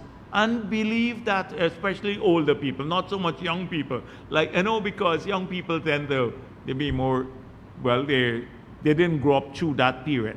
But coming from the past, that mindset. And so, to understand what kept people away too. It's not just, no matter how much you do, like even today, they use the same technique. If we fix a road, look at Nigel use one of the others again. Remember he went and he said, oh, we fixed all the roads in Annandale. We didn't fix the roads in Buxton. But the roads in Buxton are fixed too. But he would go to that. They would say that, oh, they spent $1,000. Look at all the money they're giving to Gaisuko.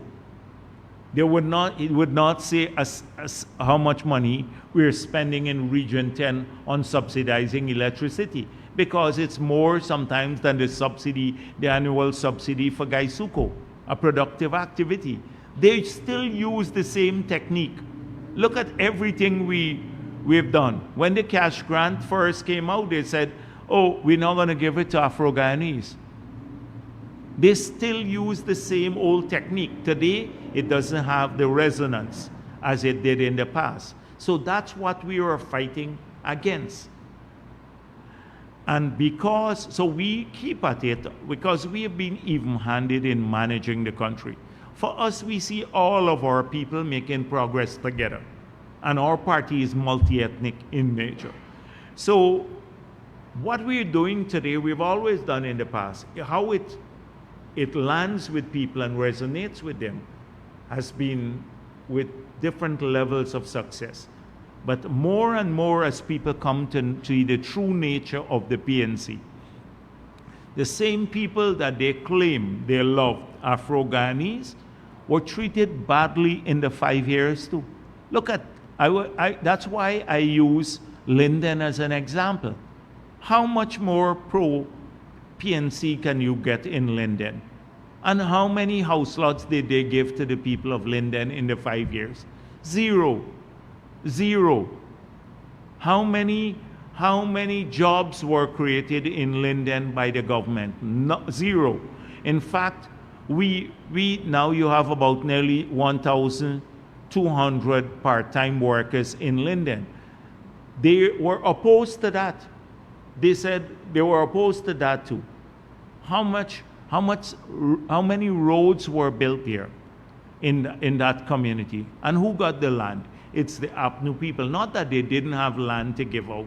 Lowenfield, Figueres, the Amanza Walton and our family, that's how they operate. But they would tell the people, if you go to Linden today and you hear Sharma Solomon and the others, oh, we're the biggest racists. Because we're only doing 1,400 house lots in Linden.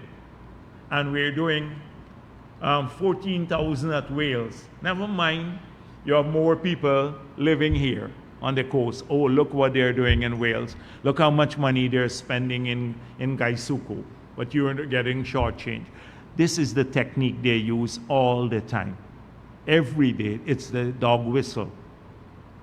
And so you have to judge our progress to bring people into this party against that background. Look at the vilification of people like Roger Luncheon. Oh, they were stooges, sellouts. Clinton called him Roger Luncheon, Odinga Lumumba. They even say it up to today. If you look at this vile criminal, Rickford Burke, I saw a couple years ago he posted all the Afro-Guyanese cabinet members and called them house slaves. Up to now, all of the cabinet members he posted and called them house slaves. You think nobody goes after him for that? The ERC has done nothing too. This is their typical way of trying to keep Afro-Guyanese from the People's Progressive Party. You see the people, first of all, they claim you couldn't get help. Look at the people that they went after most, like Stabrook and stuff. The Bamya Project, hits and jam people because they're supposed to be pro-PPP. How come they got a contract that big? They didn't go after many of the Indian contractors too.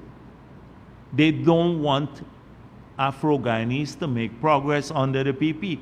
They nearly maybe over 1,000 young and not so young contracts that were given to Afro-Guyanese companies that started under the PPP, they're hostile to the people. Every day they vilify them.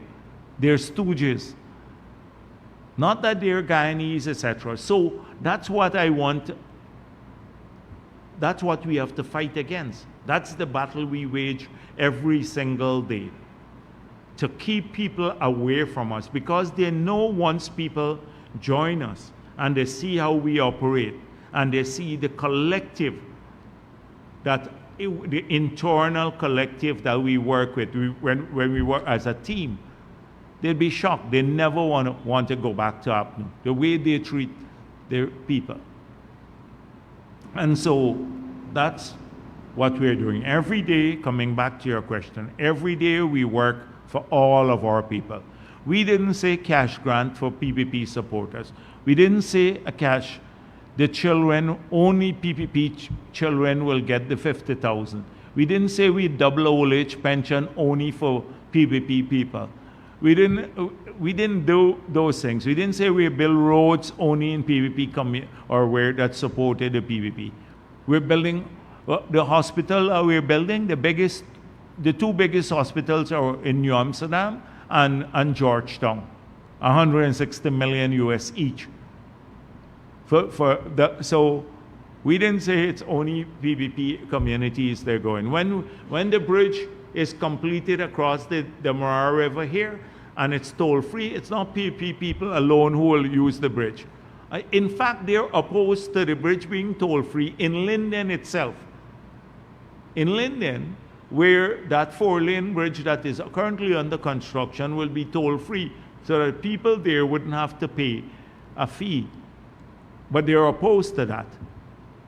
So that is what has them a little bit off. Because what do they say to people? You treat them badly, never fulfill your promise. How can they go back? Look at the polling agents.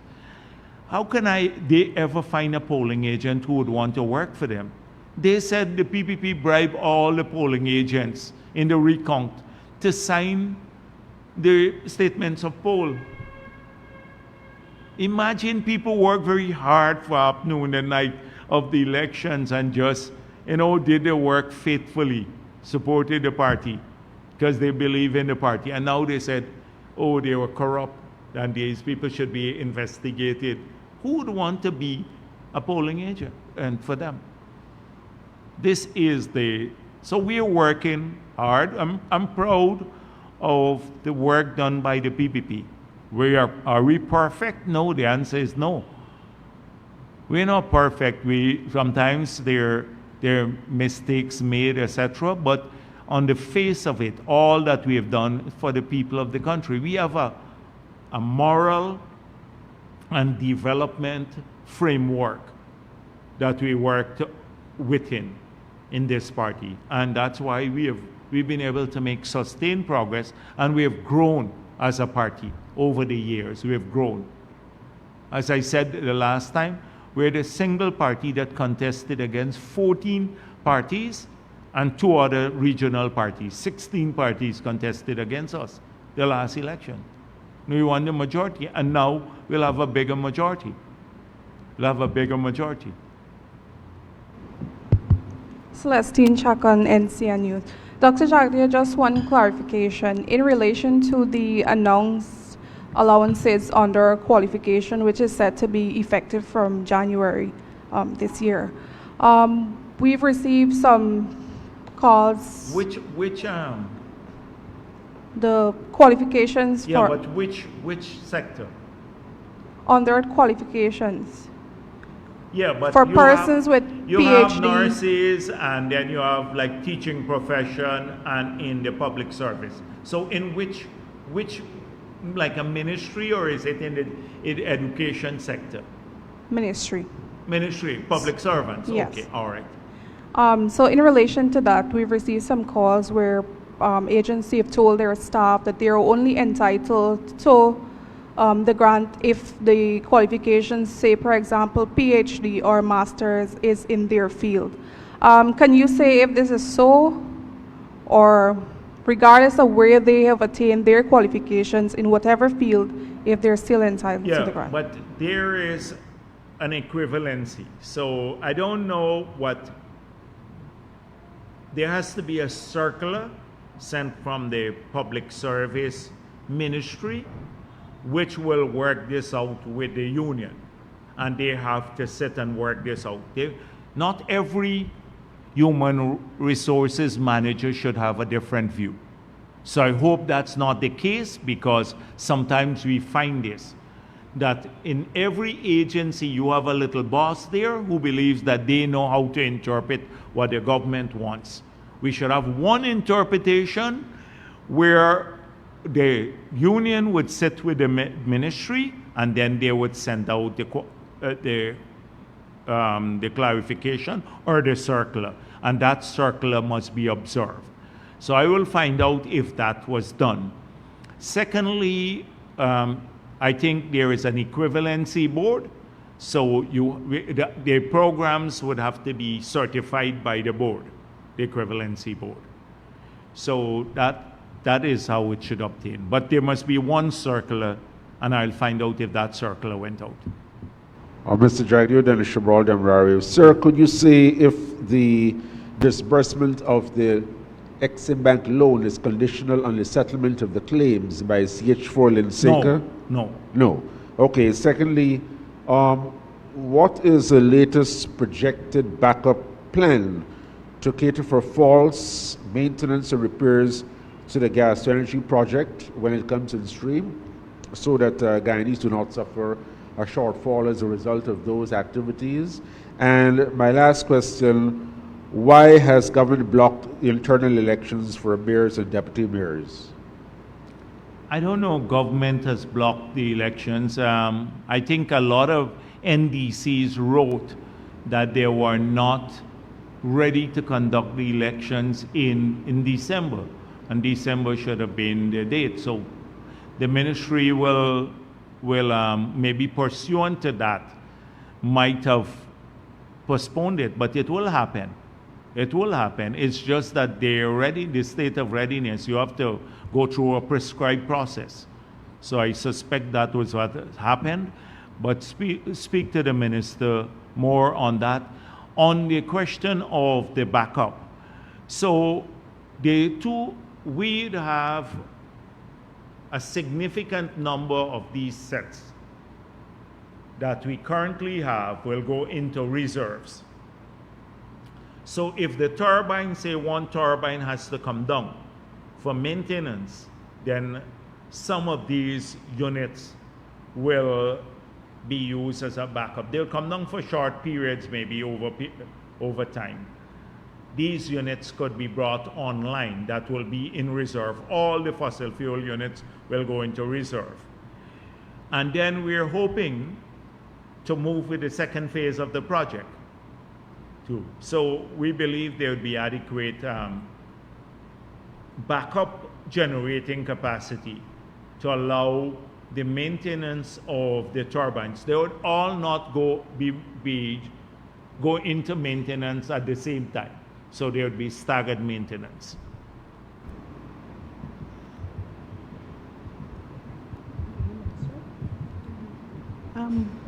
Marcel Thomas from the Starbuck News. Yes. The president had announced that there's a delay in the completion of the new bridge, and he just said in 2025, by the end of 2025, I don't think he announced that. I called. Yeah, what he did. he said, by the end of 2025, the bridge would be operational. I think that's how we speak sometimes. Because I don't think that the bridge will be delayed to the end 2025, December 2025. I'm sure the president, like when I said it too. I said, it would be about 25% of the 2 billion. They calculate 526 multiplied by 4 to get 2.1 billion. I said to Dennis, calculate the interest yourself. It's not like, I don't think the president announced the bridge will be delayed to the end December 2025. He just said by I know how we speak. So we'd have improvements in the country. By end 2025, all of these things, this is what Guyanese can expect. I would have said something like that without announcing that a project is delayed to the thing. Did you ask him specifically, Mr. President, are you saying that the project is delayed? I will find out, because up to today, I called Edghill, and Edghill said he does not know about much delay there. So, so I told him find out. If there are delays, it could be associated with the late handing over of some parts of the site. You know, there are parts of the site that we did not hand over in time, but I don't think there is a, it's about 8 months delay or something like that in the project. 8-9 months. So it is, I don't know of the specific date. I can find out, but I can almost put my head on the block that President Irfan Ali was not announcing that the project will be delayed to December 2025. I can almost put my head on the block. That's how people speak. So I'll say, no, by end 2025, the PPP would be re-elected and we'd move on to the second term. I know things like that. That's how you say. By 2025, Guyanese would be experiencing several hospitals done. You're not speaking about a specific kind of project. So I'm not saying by mid-year this one will be done, so this would happen. That's how people speak generally. Generally, they speak like that. I don't think it was that. I don't think the president announced any delay. But as I said before, for me, if it's delayed 6 months or so, I see it being built here. It's being built. There's no cost overrun now. So far, there is no cost. We haven't approved the claims that Lenseca and CH4 made. So there's no cost overrun so far on the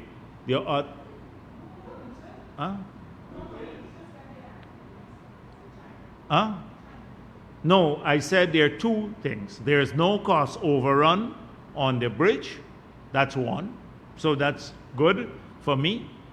And then on the gas to energy project, there is, so far, they've made claims, but no claim has been approved by our engineer. So as far as we know now, so far, we're still operating within the project cost. So for me, a few months delay is not fatal. It's rich coming from the people who are opposed to the project, who are saying, oh, don't do the project, we didn't do feasibility, we didn't do this, we don't need it. The bridge too was opposed to them. To now come and say, oh, it's delayed a few months. That's rich coming from them. They don't even focus on the benefits of the project. So will that bridge, when completed, benefit the people in the two regions? Enormously. Would it be delayed a few months? Maybe or maybe not, depending on what I find out and let you know before the end of the day. But so it's being built. That's the most you can come with. You can't conceptualize anything. I'm not speaking about you. I'm speaking about the opponents, which often get reflected. That's the worst they can come with. Oh, these things are a bit delayed. They don't ineptitude. So I will find out about the exact project, the new project date, if there is a new one, and let you know before the end of the day. okay, so, Dennis, I asked the question. Yes. Yeah. Oh, you. Oh, I thought it was Dennis, but you and Dennis, yes, coordinate Okay. these questions. Like, yes. And my other question is on a lighter note. Did you register for the 100,000 cash grant? No, I'm not as yet. I didn't register as yet. I'd have several opportunities to. I trust the system. I trust the system. So there'd be lots of opportunities. And I'm sorry for what took place in New Amsterdam. It should have never happened. we made it clear that we haven't started the registration in the 5 remaining areas.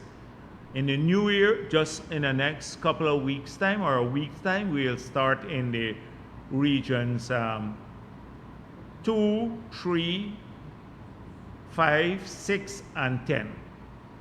We'll start soon. There was a miscommunication about what this additional registration was for, was miscommunication, and you had some crooked people also spread some lies about it. Some of the same APNU people, I tracked down a few of them who were spreading the lies to create more confusion, but it should have never happened. We should have had a better system immediately. I spoke with Ashni Singh about it, that when people started gathering up, that someone should have taken leadership and come out and say, please, it's only for these. Some of the technical people we put to administer this to, I think they begrudge the people getting their money. They just operate like they hand them the checks in a fashion. I get some things, like they're not happy with people getting the money, or that they have to work so hard. Some of them are working maybe harder than they ever work in their whole lives now, handing out these checks and doing this stuff. They just sit in some ministries, some of the people. Some work very hard and some are just totally useless. They make air free. They, like old people come in, they can just go and say, help them quickly and get their stuff off. They just run people all around the place. And that's why with the pensioner stuff, we said the checks will be in these offices. Don't rush. It will be up to a certain date. Beyond that date, we'll try to get it closer to your communities. If you can't make it there to come and collect the checks, we'll try to come to your communities and deliver the checks to the pensioners. But it should not have happened. And I'm really sorry that the people in Berbice had to experience what they did. My follow-up is to the original question, though. Given the Region 4 window is going to be closed soon, when are you going to register? No, but I have many opportunities. We'll be opening up an office in every NDC and 2 in Georgetown to continue registering people. So you will be able to register if you miss. How could we treat people that way, Marcel? If a person is out the country, or as someone mentioned the last time, a fisherman or a miner, or someone just sick for a couple of days, they need to be able to, at their convenience, to go someplace and get registered. I will go and get registered at the right time. Mr. Jagdeo, the cash grant system again, given the experiences with respect to the distribution and so on, in terms of future cash grants, does government plan to deposit the monies in people's accounts rather than... This is the evolution of the system. So we are going to have from the biometrics project, the one with the ID card I'm talking about, some really solid biometrics and these cards that have these chips on them. They're advanced chips in these cards. So you'd have one for Guyanese and one for non-Guyanese.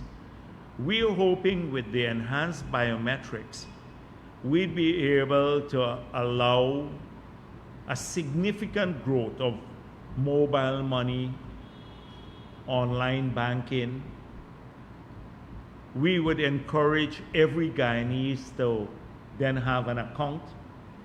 So then it's easy when you can verify, because you have solid biometrics now, that people are alive and well and they're resident in Guyana, and well, in this case, even the residency wouldn't have been an issue, then we'll be able maybe to deposit directly in their account. So I believe that's where the system will go, evolve into that, a very efficient system, so nobody has to show up. And that's what I would like to see happening.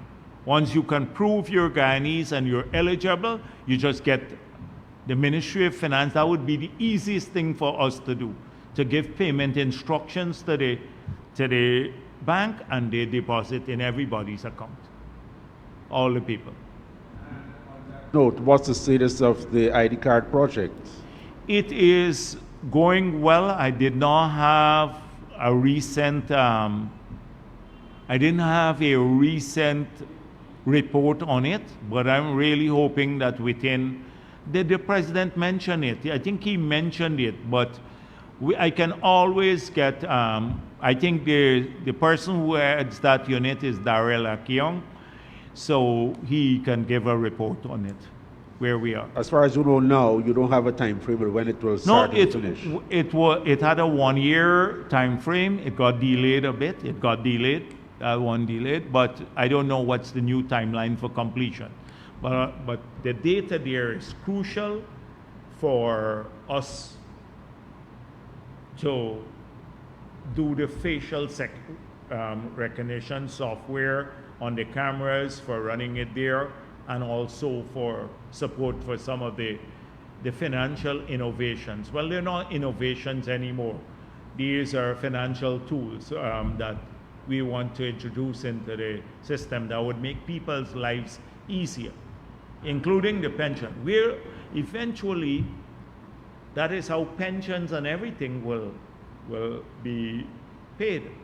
That you don't need to go and maybe even get this kind of a book and go there and collect your book and stuff like that. All of that would be done online. Will that system be integrated with GRO to ascertain debts? No.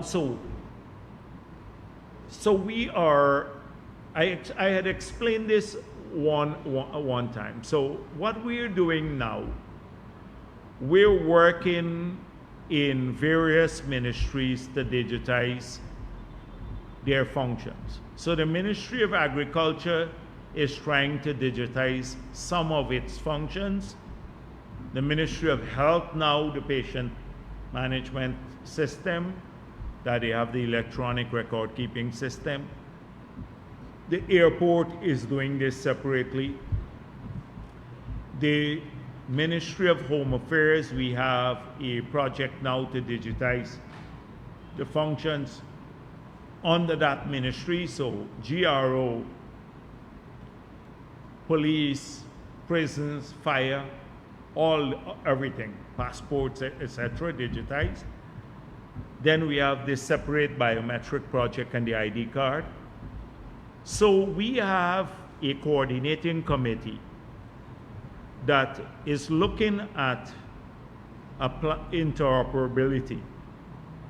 That we're building, although we're rolling out and building systems within the agencies by themselves, that they have to be integrated seamlessly into the central system we have. So that is very important for us, compatibility of the different systems we're building. And that is being managed by the NDMA to overlook that. So at some stage, that is why we need privacy records. So a ministry may be able to access the central database, but have only restricted fields and only for the task that it is mandated to perform. So they may be able to access some part of the central database. Another ministry may have total access. So if you're police now, you may be able to access the license and registration section, so that if you, and the biometrics of people's faces. So first of all, you can know the person who is maybe driving the car and who owns the car. If you're going after, if you see, say, a robbery taking place and there is a car being used and the cameras pick up the person's face and the vehicle they're driving. So it's a complex system, and that's why I said Sometimes people don't see that. It's happening in the back room, and it's being worked on, and at some stage, you get a massive jump in the system, a quantum leap, because all of these things start functioning. And that's what we are building in a silent way, the digital society, which will improve the functions of the government too. So all of these we can have. It's harder to perpetrate fraud, like all these pension book frauds and money being handed out to people, etc. They can all be traced through the banking system. You make payments directly there to our people. So this is happening separately by the government, and those things don't get reported on. They just, all we hear every week is gas to energy, and Glenn Lal, TikTok Lal, yeah, talking New nonsense. cash grant going to be distributed after this one? Huh? Have you got a time frame for the other cash grants? No. The president answered that question. I think the president said it's not one-off, and it would be done periodically. And the periodic grants from time to time will depend to some extent on a number of variables, as we have checked now. So we haven't even distributed this one. You want to know when is the next one, Dennis? Oh. So in the speech, so I just... No, but he said that there will be others in the future, but not, he didn't tell you when that will be. The man just committed, he committed that people were asking us, is this a one-off thing? And the answer is no, there will be more in the future, but it will be done, announced when the decision is made. So we answered the question, is this a one-off thing? And the answer is no. Dr. Jagdeo, Vanumanakchan, the Ghana Yes. Times. Did you meet with the Suriname's authorities on the gas monetization talks? And also, can you give us an update on the Mile Falls project? Have you retendered, or will it roll over to the 2025? Yes. So we'd have to retender the project. Right now, the last bid we got came in a long time. We didn't focus on it, but we'll have to retender that project. That's one. To be in the rollover to a 2025 manifesto? Clearly, what we've committed to is an energy mix that is sustainable. And hydropower is part of that energy mix. So it has to be part of our ongoing plan. So it is a combination of gas, wind, solar, and hydro. That's the energy mix of the future. So clearly, we're moving to the gas, which you saw will cut our emission profile. We're doing some solar, we're examining wind, but for smaller communities, and hydro will be a part of it. So it will have to roll over as part of our commitment to a cleaner energy mix for the future as part of our energy transition. So the answer is yes. On the Suriname thing, we had a technical committee that was established, and I think they're sharing information that is at that stage at this point in time. I have to ask Vikram Bharat how far they got, because apart from the technical committee, he is the counterpart for those engagements, the sharing of information. So whenever they're ready, they will notify me, and then maybe we can program the meeting whenever they're ready. And the next thing is that Anil Nandalal answered the question about the legislation. I think he did. I'm hoping that he gets the draft to me soon.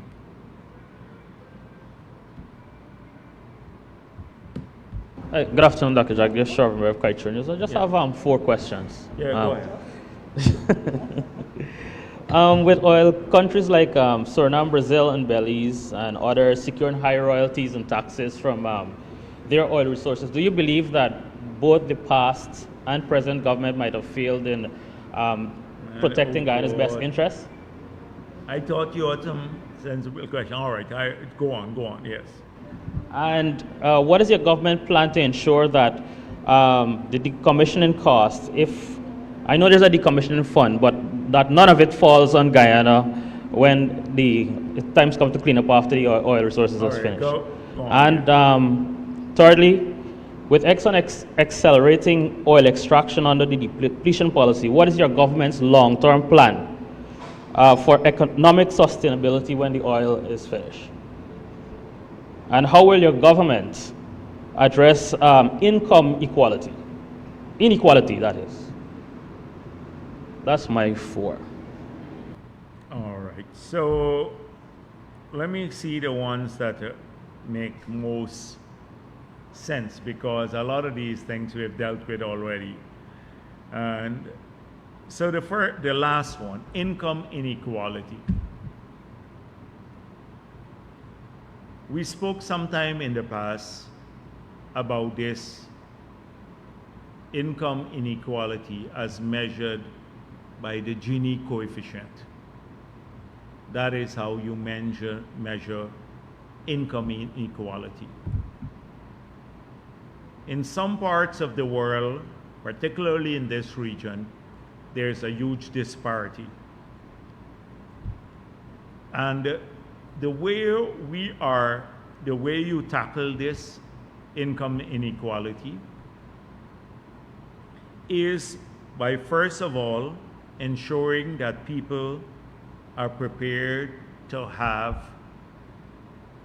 find a job, first of all, and progressively they can find better paying jobs. That's the first thing, because people earn their income mainly from jobs, that's wages and salaries, or they earn their income from investments. Okay? So in terms of finding jobs, more people today have found jobs than say had jobs 4 years ago. At least their earning, disposable income has gone up.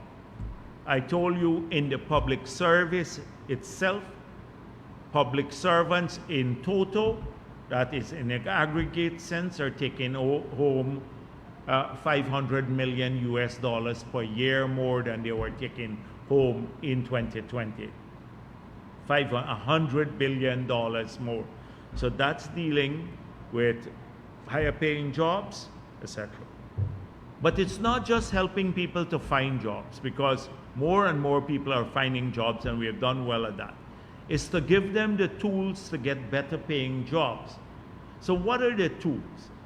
You first of all have to be healthy, and so investment in healthcare, so you don't have a cost associated with major healthcare expenditure because poor people can't afford that, and you're healthier. And secondly, you're better educated, so you can get a higher paying job. So we've invested heavily in education. So anyone who wants a training program now can get one and paid for by the government, or a scholarship through the Gold program, or now free university education. So people have jobs, you're getting jobs, then you're giving them the tools to get higher paying jobs by qualifying themselves. So when you get qualified, you earn more money. Okay, that's one. So your income goes up. 2, transfer of wealth to people. So at the lower end, I've dealt already with this. $282 billion would be spent on developing 50,000 house lots.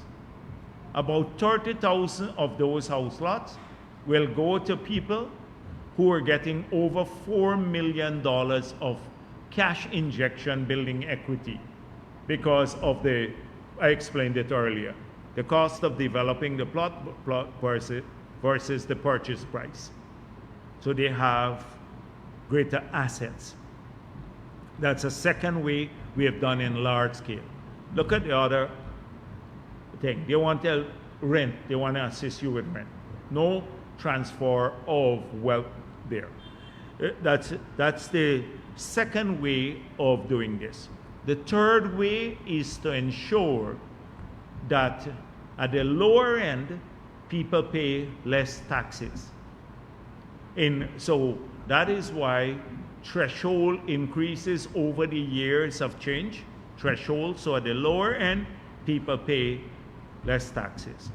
Then we have just introduced back a progressive system for children where you give a tax deductible for every child you own, you have.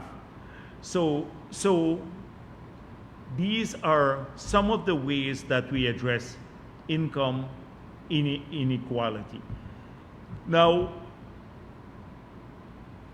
you're going to have in society people getting richer too, based on investments.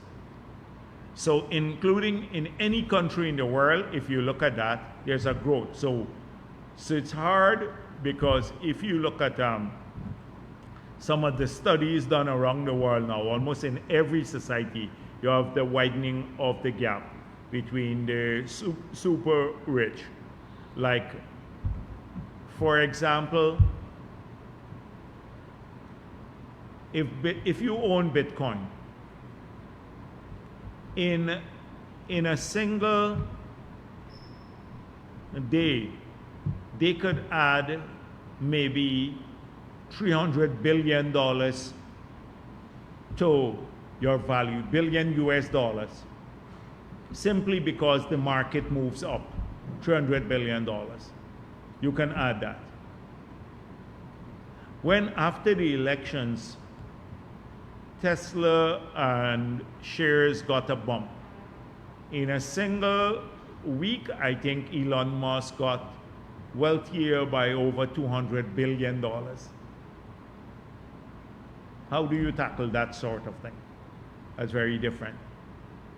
But here you ask me about income inequality. We are targeting people at the lower end by making more opportunities. Better health, so they don't have to pay. Poor people can get better quality health care they don't have to pay for. They can get the tools to upgrade themselves free through a better education. They can find jobs with increasing income for people. They have more leisure, etc. That's how we're tackling income inequality. On the depletion policy, I've explained this already, that there is a particular logic behind us announcing that we want to lock in as much investments now into production, and we want not just to lock in this investment, we want to accelerate the pace once it's safe and certified as being safe, the production of crude at this point in time. So we want to accelerate that, but it must be done safely. And what's the logic of this all? We've explained the logic of it. Many countries today can't get the investment for fossil fuel that they want. A lot of countries have gone to auction. They have very, very favorable investment regimes, much better than ours. The new PSA that we put out, much better. And they have not had anybody participate in the auction. Globally, a lot of the banks have stopped, they've stopped financing fossil fuel related expenses. Thirdly, a lot of the big oil and gas companies have been divesting themselves from upstream activities in the oil and gas sector. So that's the reality. Just Google the trends and you will see all three things that I mentioned. So in that context, it's becoming increasingly difficult to raise financing for fossil fuel related ventures globally. ExxonMobil has recently walked away from Suriname too. So they're consolidating, and you would see that around the world. So that's the logic of it. It's not what Glenn Lal thinks, because he's not putting up a single investment dollar. It's based on what happens globally. You have to be smart about it. You have to think through how you make the best benefit for your people at this point in time. You have to think it through carefully. That's one. That's the logic behind, first of all, locking in the investments now at this stage. The second thing is producing as much crude as early as possible, provided it's safely done. And why do you need to do that? Because already we had this announcement that the world is moving to net zero. Everybody is talking about renewable energies becoming cheaper now, and possibility of it overtaking maybe fossil fuel production as a primary source. It's still some way off, but in the future it may overtake and supplant fossil fuel as the primary source of energy. The development of alternatives like hydrogen, it's still some way off, or solar, and getting cheaper. So you have a narrow window, we believe, for the production of fossil fuel. We believe we'd have a longer window in Guyana, but we don't determine global trends. That will be determined based on the global demand and the profile of that demand, and the competitiveness of the supply of that demand from alternating fuel sources. So we don't decide that. So you have to make a logical decision to maximize your production in the period when you can, which is now, so that you don't take the risk in the future. And to convert these assets into savings or infrastructure of the nature that it promotes growth here in Guyana. So fixing our school system, fixing the education system, fixing the health system, our bridges, infrastructure, power plant, saving some for the future. So it's taking the money and transforming it into assets that would last in the long term. And then, so that is the logic why the depletion policy, as we announce, is the way we announced it. That's the logic behind it all. And that is why renegotiating at this point in time is not just a technical exercise, because first of all, the contract that was signed is very explicit. It says if you renegotiate, the two parties have to agree to the renegotiation. They have to agree. Exxon has already made it clear they don't agree to any renegotiation. They made it clear publicly and privately. So you have a dispute. If you have a dispute now in that, you can end up not being able to act according to plan in this regard, the regard that I just mentioned, because what it does, you lose the entire momentum, and before you know it, the other countries, the window of opportunity has closed globally, or the other countries have stepped in and eat your dinner. This is a competitive environment. You have to watch out that other companies looking to eat our dinner too. You know, just Glenn Lal jumping around and monkey around the place. We have to look at this in a studied way. So the long-term plans now, you ask me, to ensure that once, so having explained all of this, this is precisely why we emphasize the long-term plans. You have to invest in power plants now and the bridges now. So a bridge like the one across the river, just say for example, is it that we just want to spend money there to build a 4-lane bridge? Why are we building a concrete bridge there too? By building that concrete bridge, a 4-lane bridge, and allowing free movement without tolls, we've suddenly created the conditions for the industrialization of Region 3, because already we run out of room for industrialization in Region 4.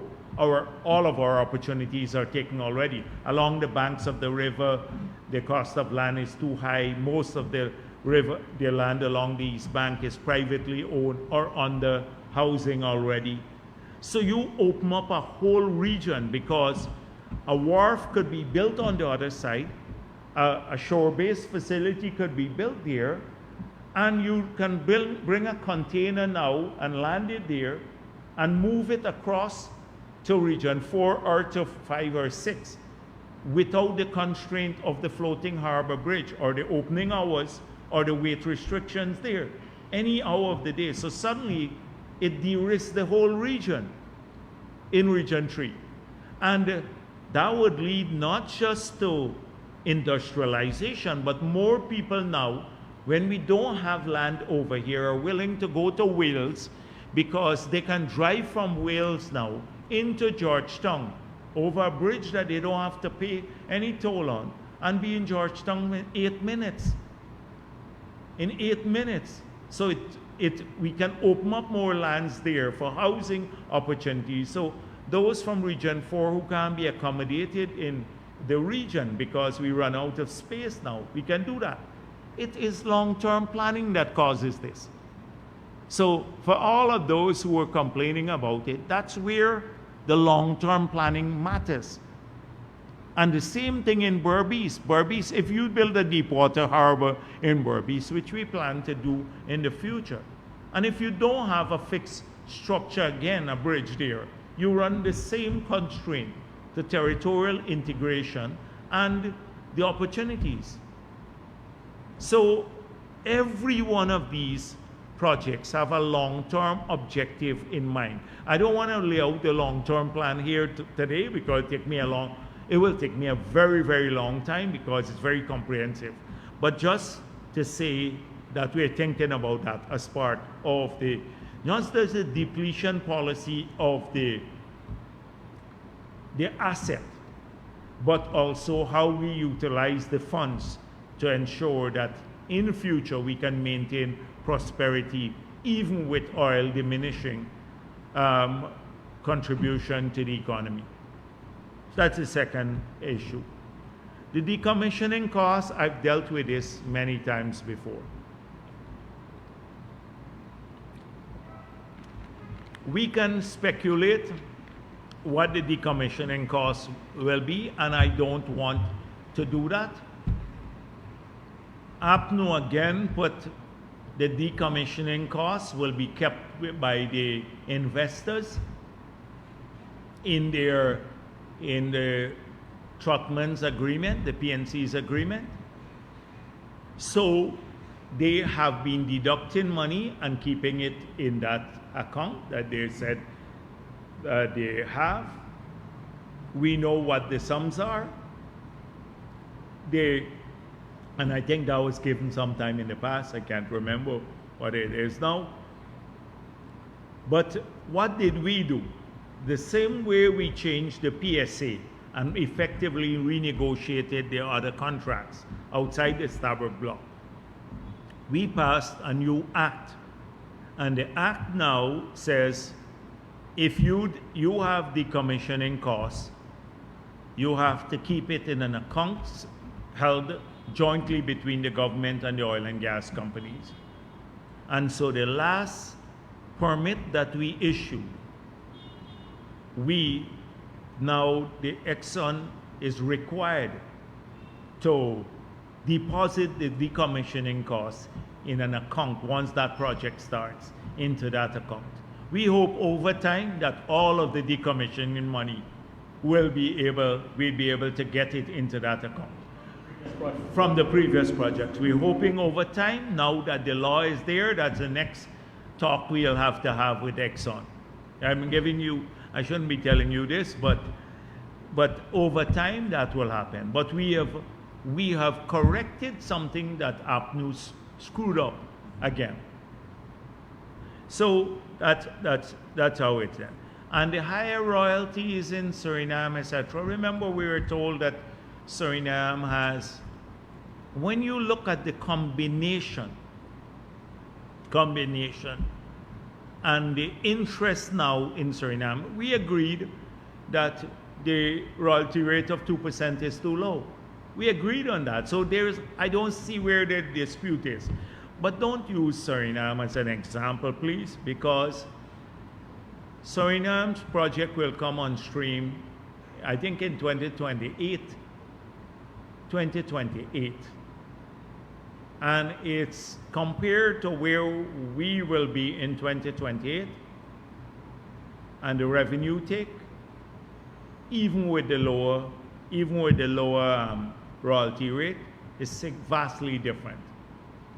And so you can always compare what's happening in countries. Compare also where the oil and gas companies are pulling out in droves from many parts of the world. And with President Trump now, President Trump's new policy of maybe supporting the oil and gas sector, I think a lot of the investments would flow back or be done in the United States of America. They're already thinking about building more LNG facilities to ship LNG globally, permissions that were denied by the Biden administration for the LNG facilities, etc. You may have more fracking, you may have more drilling in the United States itself, which will be competing with us too. So these are the 4 questions. Thank you. Follow up to one. The All one right, with go on, yes. the income inequality. There are some folks, especially younger ones, that are arguing that despite the training that's being provided, some might have a degree, master's degree, but when they apply for a job, they're still not being paid what they think. So they tend to look outside of Guyana for higher income or market themselves there. How do you address that? But again, you have to also choose the sector.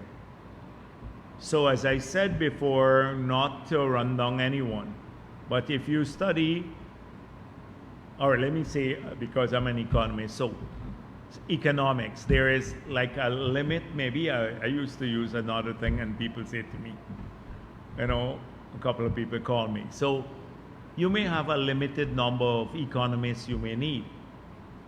But if you study something that is globally, if you study something that is in high demand, the laws of economics and the laws of supply and demand and employment of people or not, human resources, rules and laws, don't change in every country. They're the same in the world. If you have a marketable skill, you get paid more. If you're an engineer now, you study engineering or say accountancy, you would probably get a job that's higher paying, and immediately you have the possibility of even starting your own company. But if you study an area in which there is less demand and you have more people studying there, the competition is there. You have to make those choices consciously what you study. This is not a socialist country where the state tells you what to choose, what you want to study. So you have to decide, am I studying something that is marketable? It's not just about government, working with government. I'm talking about your well-being generally as Guyanese, because government would only produce a fraction of the jobs in the future. The rest of the jobs will have to come from the private sector, like in any part of the world. Government employment is just part of overall employment. So it's up to people to choose, and they have to choose wisely.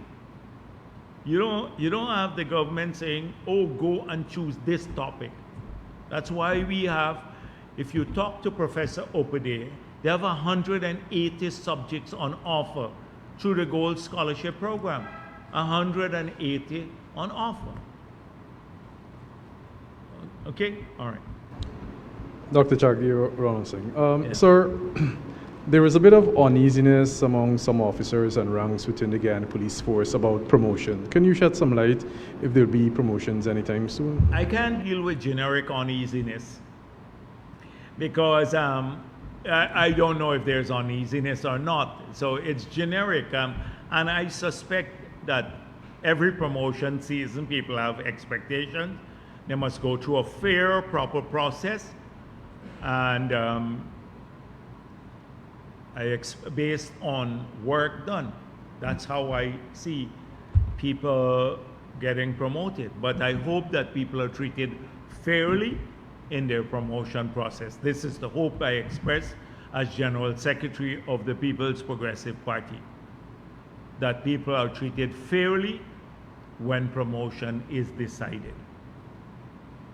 That's all I can say now, okay? Okay, thank you very much.